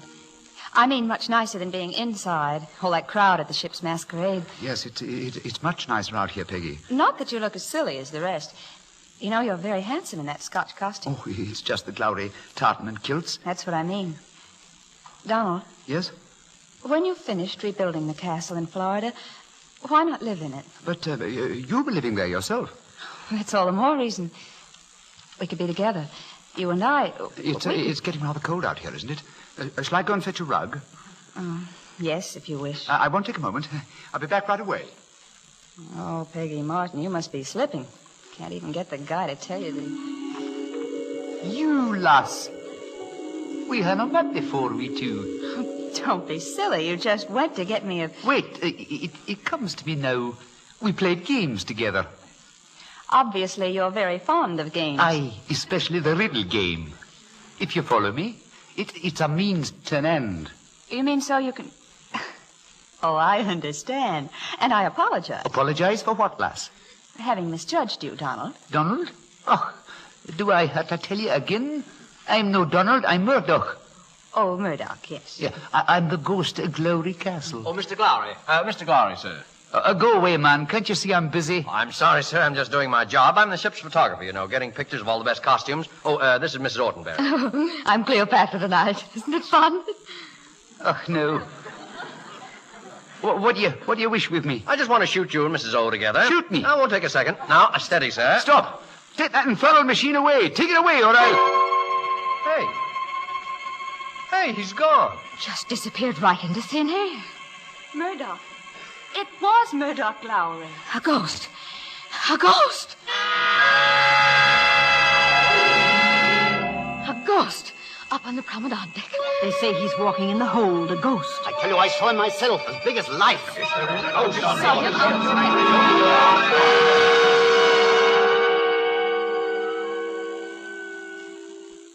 Of course, I don't believe in ghosts myself, Donald. It's my wife. These silly women. She isn't silly, Mr. Martin. There really is a ghost. Dreaming up all sorts of... Huh? What's that? Yes, I've seen him many times myself. Oh, well, under the circumstances, it breaks my heart, of course, but out of deference to my wife's wishes... Joe Martin. Well, there you are. Oh, hello, Ed. Meet Mr. Glowry, fellow that sold me the castle. Donald, this is Mr. Bigelow, competitor of mine. Owns the Bigelow chain stores. Congratulations, young man. You too, Joe. Congratulations? What for? Say, the radio's humming with that ghost story of yours. Why, it'll make the front page of every paper in New York. Pretty smart publicity, Joe. Well, it isn't publicity, and it isn't my castle anymore. My wife made me give it back. Glowry, is it true? I'm afraid it is. No fooling. You know, I might be interested in making you an offer for that castle. What's the idea, Ed? What for? Oh, publicity. Just think, a ghost comes all the way across the Atlantic to proclaim the merits of the Bigelow chain stores. What? You mean you're going to use my ghost? Oh, it isn't your ghost. You gave it back. Glowry, I'm offering $100,000. And I'm offering $125,000. Joe, you can't do that. Your wife won't let you. My wife hasn't anything to say about this. From now on, this ghost is strictly business.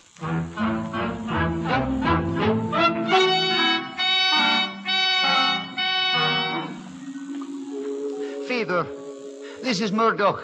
Can you no hear me? Aye, I can hear you, my son. Father, I didn't like it here. I didn't like Florida. That, my son, is a privilege reserved for Californians. They've finished rebuilding the castle now, Father, and they've turned the brightest lights on it. Ah, yes, I know. Publicity. Publicity? A form of human madness, my son. Aye, but there's more to it than that, Father.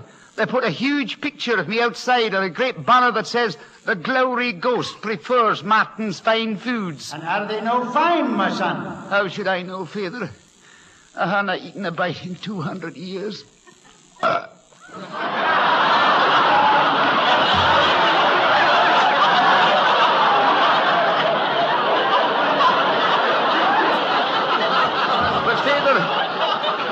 Father,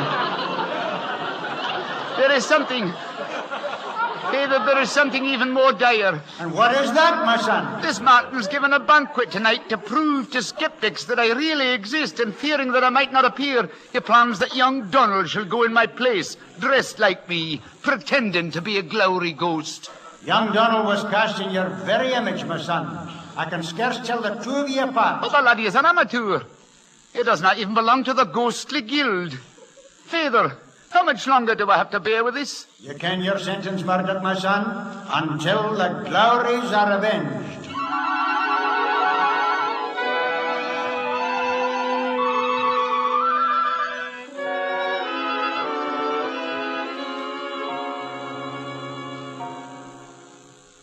$12 time to go downstairs and play my masquerade. Well, might as well get it over with. But this is the last time I'll... Oops. Oh, I'm sorry. Murdoch Glowry in tartan and kilts. Murdoch? How do you know I'm not Donald? Oh, it couldn't be. Donald left this afternoon. My dad just told me. And aren't you afraid of Murdoch Glowry? Oh, I couldn't be afraid of anyone I've known so long. Murdoch, remember that first night in Scotland? I remember, Peggy. Peggy?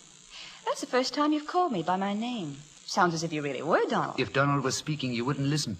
Oh, I would. But he won't be speaking to me anymore. He's gone. He wasn't very much interested in me. I think you're mistaken. You do? Oh, yes. You see, I know him very well. He's one of those stupid men who are afraid to speak. I guess I was stupid, too, and proud. I couldn't tell him how I felt. If he came back and said what was in his heart, that he loves you... If he loved me, he wouldn't have gone away without saying a word. Nobody wants to say a lot of words to you. And he may not be very far from here. What will you say to him, Peggy? Oh, I'd tell him I love him. But he won't come back. He will. He will come back, I promise you, as soon... excuse me, lass. I must be off. I've a little matter to attend to downstairs.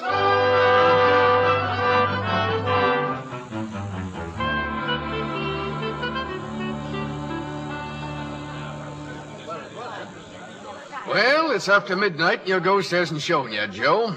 I still don't think there is any ghost. Don't you worry, Ed Bigelow. He'll be here, though he'll probably be sorry he came when he sees you in that Scotch costume you're wearing. What about you? What about the outfit you've got on? Well, I'll have you know this is a Glowry tartan.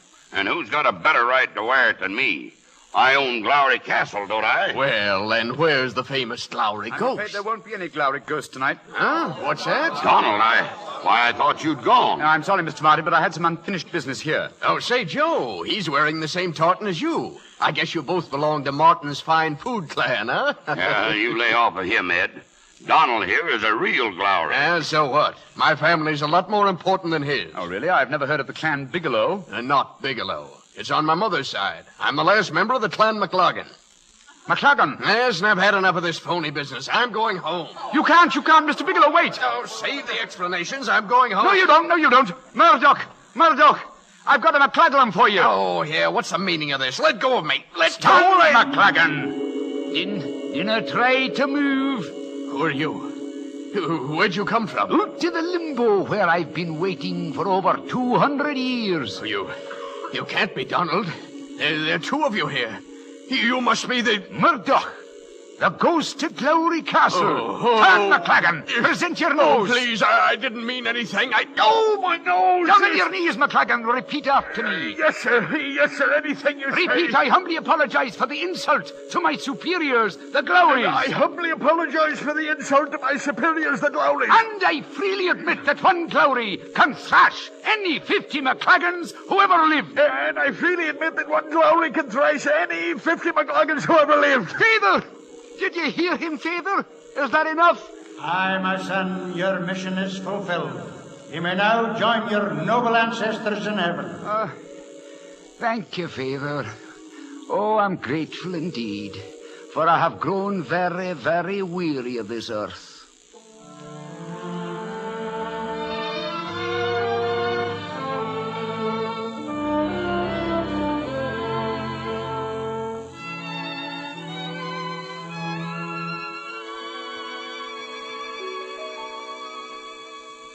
So you see, Peggy, when we met in the hall and you thought I was Murdoch, I saw my chance to tell you how I felt. Tell me again. Do you love me, Donald? I do. Oh, that's 3 times as much as I ever dared hope for. Donald, now will you tell me the answer to the riddle? I'm sorry, Peggy, I don't know the answer. But I paid you the forfeit with a kiss. Then for the honor of the Glowrys, I must give it back. There. Would you consider yourself even now? Yes. But, Donald... What, darling? Riddle me another riddle, please.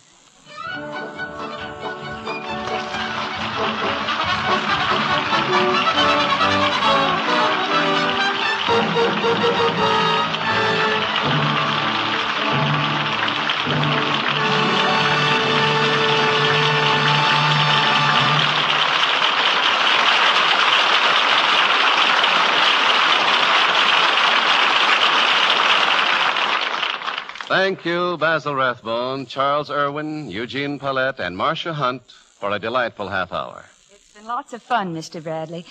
And our appearance here with the Lady Esther Screen Guild players is always doubly pleasurable because we all know the wonderful work being done by the Motion Picture Relief Fund and its country house and clinic, a work which derives its support largely from these radio shows.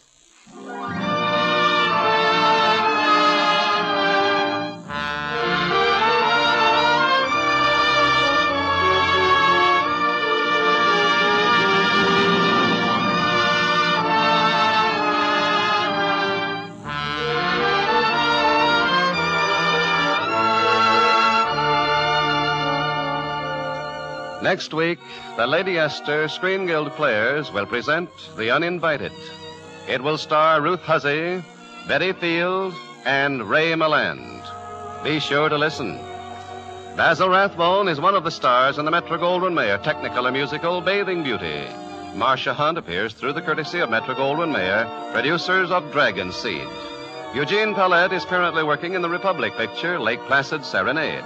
Charles Irwin will soon appear in Mitchell Licensed Paramount production, Frenchman's Creek. Music on tonight's program was arranged and conducted by Wilbur Hatch. Remember, if you look good, you feel good. Try Lady Esther Lucky Rose Face Powder. It has color. It has life. It has beauty. Lady Esther Lucky Rose Face Powder. This is Truman Bradley speaking for Lady Esther and reminding you that military and essential business travel is now at a wartime peak.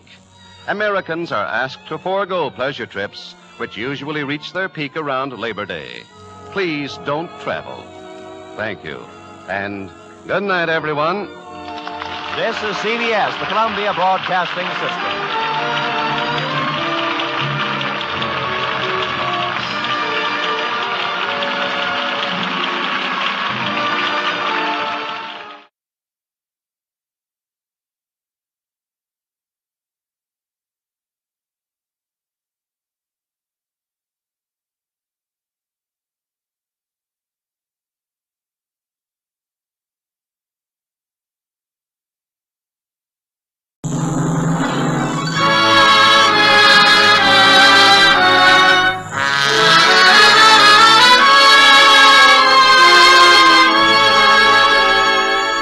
Lady Esther presents the Screen Guild Players.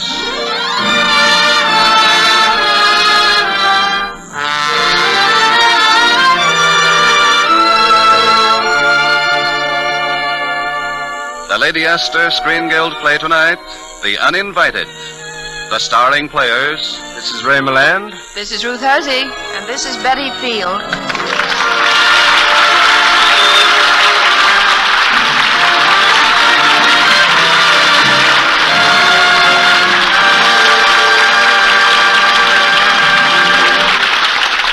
Tonight, Lady Esther brings you the Screen Guild Players in Dorothy McCardle's famous story, The Uninvited, presented here through the courtesy of Paramount Pictures and Curtis Brown Limited. It stars Ray Milland as Rick, Ruth Huzzy as his sister Pamela, and Betty Field as Stella Meredith. The Lady Esther Screen Guild Players in The Uninvited.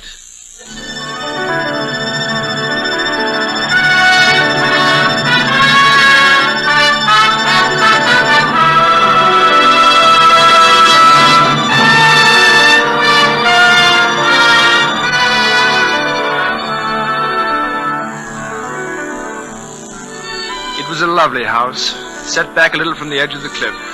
A sort of timeless house, like the timeless sea over which it watched. A friendly house, yet there was something strange about it from the very first. We discovered it quite by accident, my sister and I, a deserted house that obviously hadn't been lived in for years. And like a couple of kids, we just had to explore it. Upstairs and down, every nook and cranny, all but the one room that was locked. And then Pamela, being Pamela, began to get ideas. Oh, Rick, I do hate living in a London flat. And you could work down here. You could write great music. And I could grow flowers, and Lizzie can take care of the house. Oh, Rick, we've got to have it. We've just got to, Rick.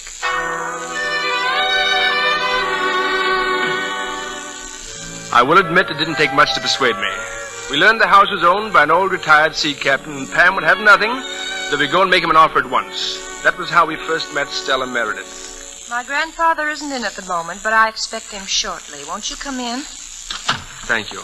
I'm Roderick Fitzgerald, and this is my sister Pamela. How do you do? I'm Stella Meredith. Please sit down. Well, as a matter of fact... Oh, not in that chair. It's got a lumpy seat. Oh, thank you. I'm sorry grandfather isn't here. Can I help you in any way? We want to talk to Commander Beach about a house he owns on the top of the cliff. Oh, Windward House. Yes, you see, we've fallen head over heels at well, we might consider it. Really? Mrs. Brown at the inn told us it's for sale. Mrs. Brown is mistaken. Well, perhaps if we could talk to your grandfather. It wouldn't do the slightest good. But if we could... I'm sorry, there's really no use in your waiting. And may I suggest that...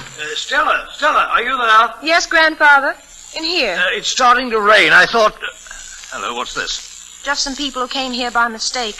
Oh, no, we heard that Windward House was for sale. It is, if you'd like to... Grandfather, may I see you outside for a moment? Our guests will excuse us. Of course, go right ahead, sir. Grandfather, please. Stella, I thought I'd made myself quite clear on this point. Yes, I know, but you... I don't understand you. A house you haven't been in since you were a child. A piece of property we can't afford to maintain. But it was my mother's house. Oh, I can't put it into words. Please, Grandfather. Nonsense. If they'll make a decent offer, it's theirs.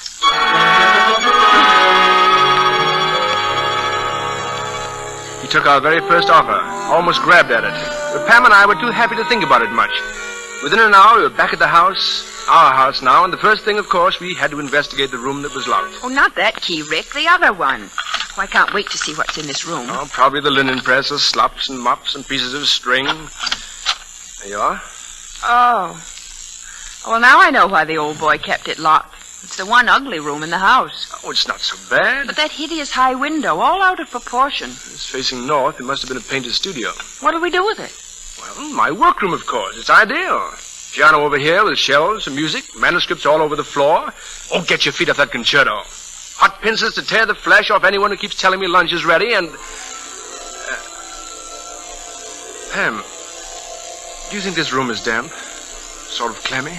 Well, it's raining, darling. Everything's soggy. It shouldn't be in here. The window's closed. Oh, Lord. What is it, Rick? I don't know. I suddenly felt completely flattened. Oh, it's just a letdown after all the excitement. What you need is a... Is a what? Rick, look out there by that tree. Stella Meredith. I think she's been crying. As if it weren't wet enough with the rain. Oh, but Rick, she adored this house, and we've cast her out. Oh, that's silly. She wasn't living here. Didn't want us to live here either. Well, maybe you've forgotten what heartbreak's like. Sentimental rubbish, Pam. She just wants to be sorry for her, and I'm not, that's all. Aren't you? Huh? Oh, don't be stupid. Probably never see her again.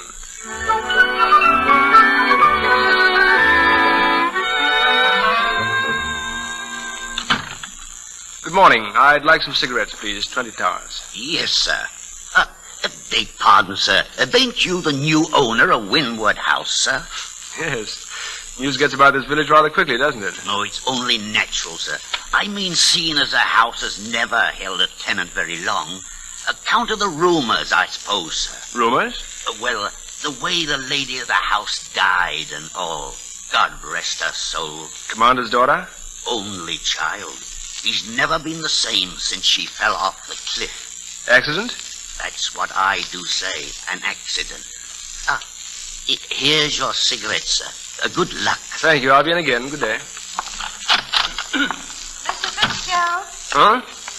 Oh, it's you. Please, I want to talk to you about yesterday. I was disgustingly rude. At least we agreed on that. Did your grandfather tell you to apologize? Oh, no. It was my mother. But I thought that... I lay awake all night thinking how I'd let her down. If I only were more like her. But isn't your mother... Yes, she's dead. But I know all about her. You see, that's why I love Wynwood House so much. Because she lived there 3 years. And that's why I don't want anyone else to live in it. That's foolish, isn't it? Well, it's foolish to be living someone else's life. How old are you, Stella Meredith? 20. Mm-hmm. You're 20 and you're pretty and you shouldn't be wasting a single second looking back.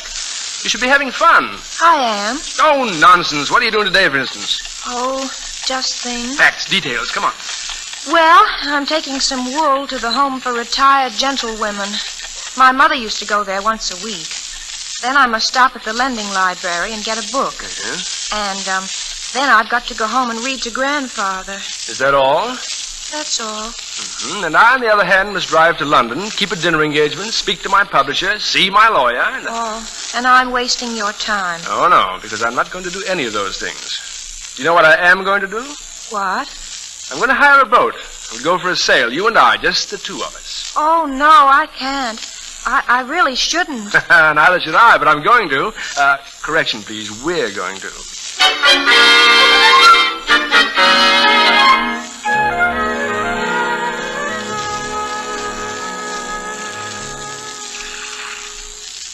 It is nice out here. I'm glad we came. Aren't you? Aren't you? Are you asleep? I don't know. I feel too lazy to find out. You'll be horribly burned lying in the sun that way. I'd better put my handkerchief over your face. There, is that better? Mm-hmm. Smells nice. That's mimosa. Mimosa? It was my mother's favorite perfume. My father sent me a bottle before he died. Do you like it? I like you. We were talking of perfume. Yes, I was thinking of you. How much nicer your hair is when it isn't bound back tight about your head. Loose, free, windblown. Am I talking high poetry or hairstyle advertising? You laugh at everything, don't you? Too much?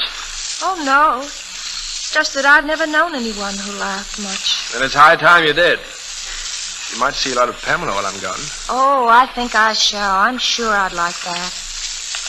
Mr. Fitzgerald, Rick. Yes? I want you to know, I'm terribly happy you and your sister are going to live at Windward House. Why, thank you, Stella Meredith. So am I.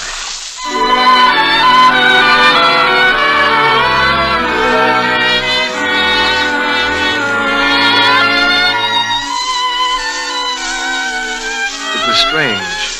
Stella Meredith never called on Pam. I discovered that 3 weeks later when I returned from London, bringing with me the last of our household. Whiskey, our cat, and old Lizzie, our cook. Our cat and our cook. They were the first ones to give me a sign. A sign I didn't even see. It was that very first evening, in fact. We were on the stairs, going up to our rooms. I'll take the cat up to my room, Miss Pamela. Creature's used to staying with me. Up you go now. Get along with you. Isn't that strange? It won't even move. Oh, well, it's the new house, Lizzie, and he's not used to traveling. But his fur is up and he's out. In the name of heaven, what ails these candles? Oh, it's the draft, that's all. The stairway's drafty. Funny, miss. I didn't feel any breeze at all. But finally it reached me, too. Later that night, just before dawn.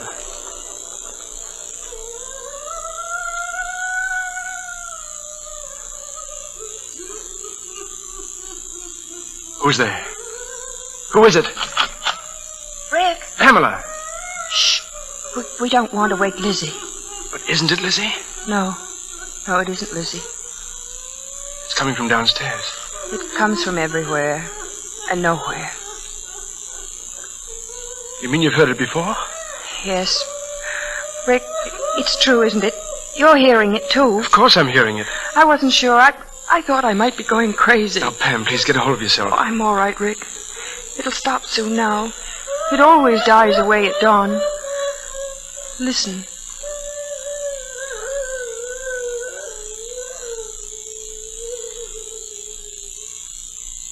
It's gone. Why didn't you tell me about it, Pam? Because I made you buy this house. It's all we've got to live in. Oh, Rick, steady now, Pam, steady. Just keep calm. There must be a logical explanation for it. I'll look into it first thing in the morning.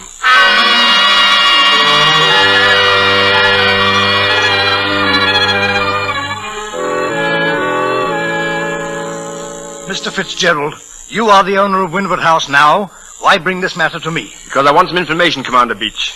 These noises have made my sister frantic. She almost believes there's a ghost in the house. Oh, if there are any noises, they come from natural causes. An echo from some subterranean cave. There's been a lot of erosion in those cliffs, you know. Was your daughter ever troubled when she lived in the house? What do you mean? Did she hear the crying? My daughter was not the sort to circulate such ridiculous rumors. But if she'd heard it, she'd have spoken of it, and she never did? Certainly not. Well, then the trouble must have started after her death. I beg your pardon? Do you imply? Imply? I'm merely trying to fix the date when the... Oh, good heavens, I didn't mean that your daughter haunts the house. How dare you mention such a thing? But, Commander, really, I'm most desperately sorry. And another thing, young man. My daughter is in delicate health. She is not strong enough to make new friends. What's wrong with us, Commander? Why won't you let Stella see us? Because I don't care to. And I must ask you for your word not to send her any more invitations. I'll give you no such undertaking. Then I shall deal with the matter in my own way, sir. Stella is not going inside that house. Why not? If you only tell me why you... Good Lord. You believe the place is haunted.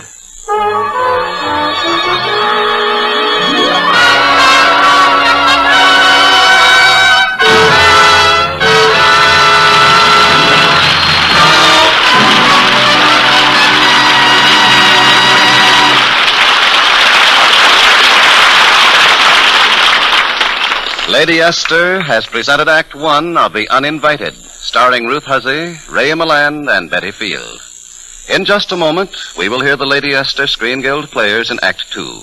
But first, a word from our hostess, Lady Esther. Stop for a moment and think of the sweetest, loveliest infant you've ever seen. Think of that baby's face, of its skin, soft and smooth as satin. Now here's what I promise you. I promise you a skin that looks as smooth and delicate as a baby's, that feels as soft and fine-textured as a baby's cheek against your own. And here's why I can make that promise.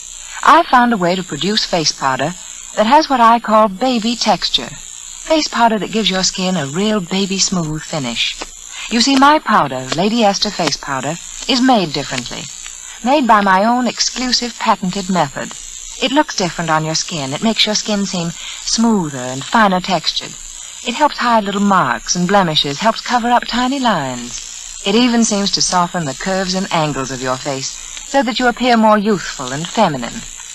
And here's another important thing about Lady Esther Face Powder. It has a sort of magnetic attraction for the skin. It clings in a delicate, invisible film that doesn't rub off, that stays fresh, smooth, and attractive for hours without repowdering. Just think of all these many extras that Lady Esther Face Powder brings you. Baby smooth texture, rich, warm, exciting shades, long clinging flattery that stays with you hour after hour. Surely you want to try Lady Esther Face Powder, the baby texture face powder that makes you look more beautiful.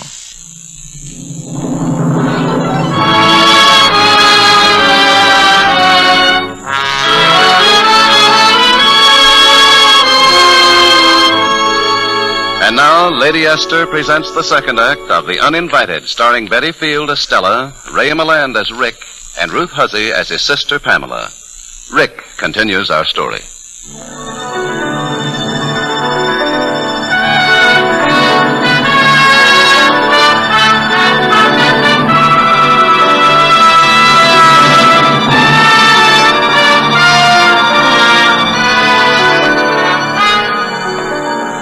Of course, I was troubled by my talk with the commander. But as it turned out, there were two strong wills in that family, his and Stella's. We invited her to dinner that night, and over the old man's furious objections, she came. I remember now, it was just about dusk. We'd had our coffee, and Stella and I were in my studio. She was standing near me as I played. It's strange, isn't it? This is where my father used to paint. Usually he'd paint my mother in a soft white dress. Sometimes, of course, he'd paint the other one. The other one? He had a model, a foreign girl. I've never been able to find out much about her.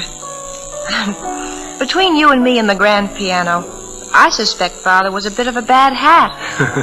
The artistic temperament? Very artistic, I'm afraid. Sometimes, you know, it's quite a comfort to me. In what way? Well, if Father had been as good as Mother, think how disgustingly good I'd have been. What's that you're playing? Well, it's about time you asked. It's something I've been working on, a serenade. To Stella by Starlight.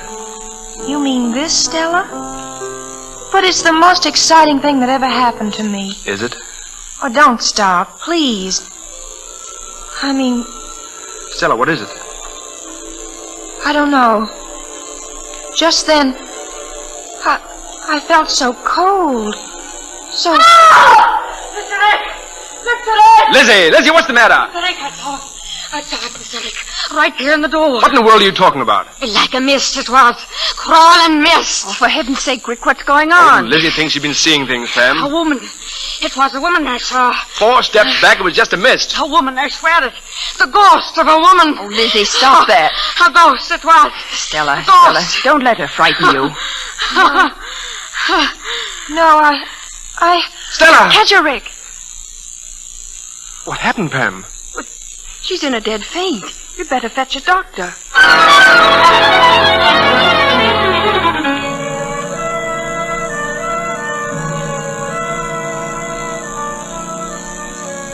Doctor, is she all right? I'll be able to take her home in a bit. It's rather a nasty case of shock.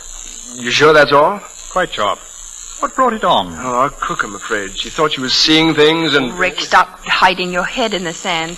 You know very well there's something in this house. You heard the sounds last night yourself. Dr. Scott, I'll leave it to you as a man of science. Hold on. There are some things that even science can't explain. Then there is something queer about this place. You've got to tell us, Doctor. Everything you know. Well, of course, I'm a newcomer at the village. I've only lived here for 12 years. But I believe it goes back to when Stella's parents were alive. Her father was a painter, you know, and there was a model involved. Her name was Carmel, a Spanish gypsy and a thoroughly bad lot. So was Meredith, from what I can gather. Didn't Mrs. Meredith suspect? Oh, she must have. It was an open scandal. But she was one of those rare, perfect women. Gentle as she was beautiful. She wouldn't drive the girl out, and in the end, it cost her life. How? It's said that Meredith tired of the girl. And one night, in a fit of jealousy, she took the child, Stella was just an infant then, and ran for the cliff. Mary caught her just at the edge. They struggled there, and Mary fell. Why, that could have been murder. It's been hinted at. And the girl, this Carmel, where is she now? Dead. She died in this very house about a week later. Pneumonia. And Meredith is dead, too? 3 years ago, abroad. He never came back. All of them dead, with their secrets. I wish they'd taken their cold, noisy troubles with them. But, Rick, if spirits come back, it's for some special purpose. We've got to find out what it is. If we could just get at the... Just what? Rick, did you bring in any flowers tonight? No, why? Don't you notice the scent? It's overpowering, and it came so suddenly. Extraordinary. Heliotrope, isn't it? No, it's mimosa. Rick, why do you say it like that? Is anything wrong? I don't know, Pamela. Rick! Stella, you're supposed to be lying down. Can you smell it, Rick? All around us. Mimosa. My mother's perfume. Now, look here, young lady. You're all overwrought. I think I'd better take you home. Oh, no, I want to stay. Rick, I can stay, can't I, Rick? No, my dear, you'd better go. There's something evil in this place for you, and you mustn't come here anymore. But I must come. My mother's here. I know it now. She's been waiting for me all this time. Stella, please. This is horrible, unhealthy stuff. Put it out of your mind. Turn your back on this place and run hard, for my sake, darling. She's been waiting here. I'll come back somehow. You won't. I promise you. I will. One way or another, I'll come back.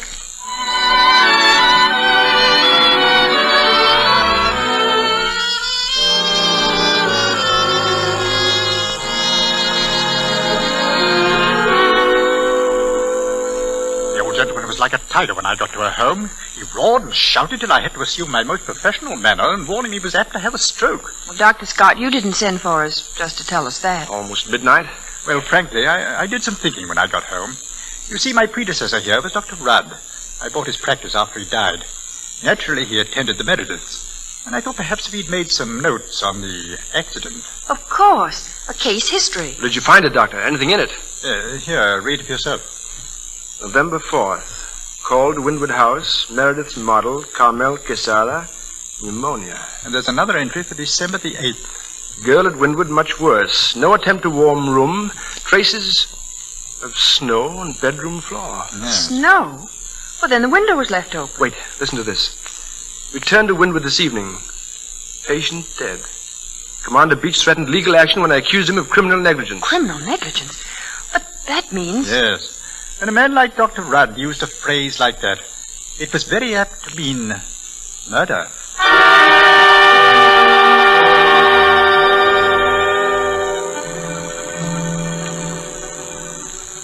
Rick, do you think we should have come here so late at night? The commander might charge us for breaking in. We didn't break in. The door was open. Pam, I've got to know the truth. Rick. Did you speak to him, Doctor? What did he say? He didn't say anything, Rick. He's dead. Dead? From a stroke, apparently, in a moment of high anger. And Stella? Stella isn't here. Her bed's not been slept in. But where would she go in the middle of the night? Where would... Good heavens, Windward House! Oh, Rick, hurry. We've got to catch her.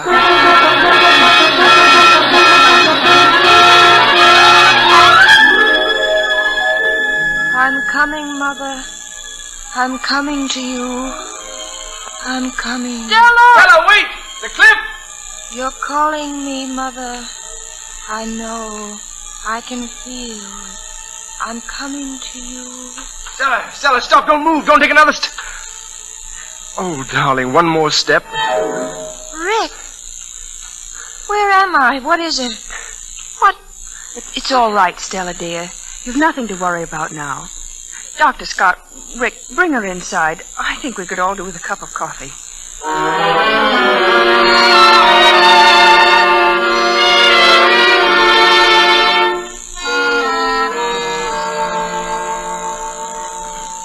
But I don't understand. I had no sense of fear, of danger. That's what makes it so horrible.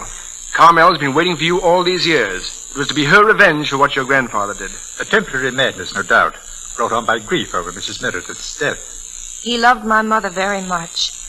She was so good, so beautiful. Well, we got here in time. Thank heaven for that. Why not thank Dr. Rudd? If it hadn't been for this notebook of his, we...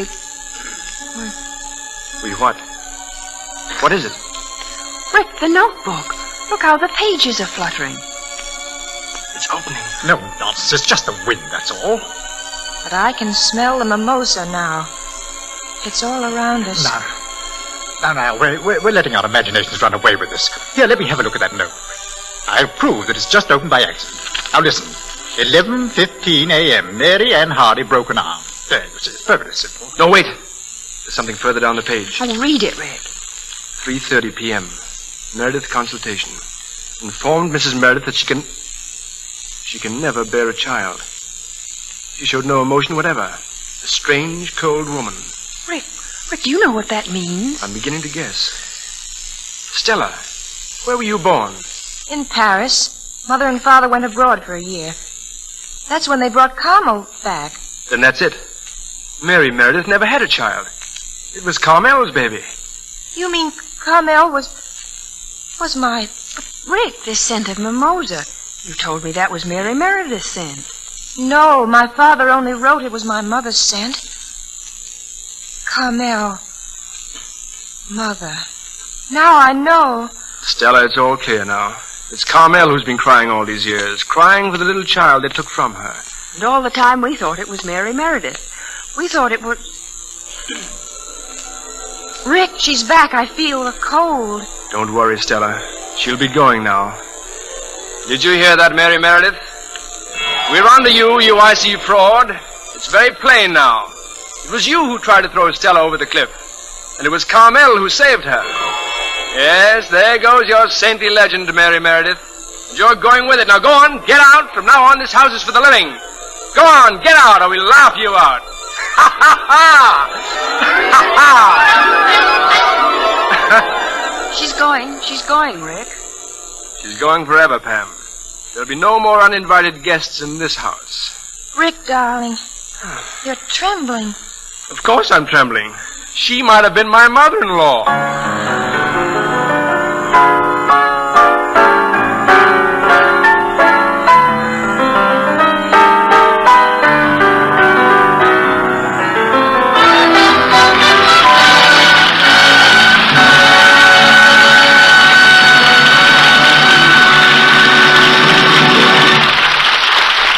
Thank you, Ray Milland, Ruth Hussey, and Betty Field for a most exciting performance. And now, before we tell you about next week's show, a word from one of America's foremost beauty authorities, Lady Esther. Perhaps you've been promising yourself to try Lady Esther face powder one of these days. Well, there's no better time than right now. Now, when your skin has taken on the rich, deep tones of summer, when it looks sun-tanned and vivid. Try Lady Esther Lucky Rose if you have a fair skin and if it's just lightly tanned. Lucky Rose intensifies the loveliness of that rosy summer hue, makes it look richer and more exciting. Or, if you have a medium complexion, try Lady Esther Rose Brunette. It's a shade that really does something special for your appearance. Makes you look more vivid and exciting. For a really dark or olive type of skin, we've always found Rose Beige most becoming. But whether you choose Lucky Rose, Rose Brunette, Rose Beige, or any of the other famous shades of Lady Esther face powder, you'll love the smooth, new baby look of your skin, the delicate, baby soft finish, the clear, fresh shade. You'll love the way my powder even perks up your eyes and puts sparkle in your hair. So remember, Lady Esther face powder. Get yourself a box at the very first opportunity. Next week, the Lady Esther Screen Guild players will present Too Many Husbands. It will star Donna Reed, Bill Goodwin, and Frank Sinatra. Be sure to listen.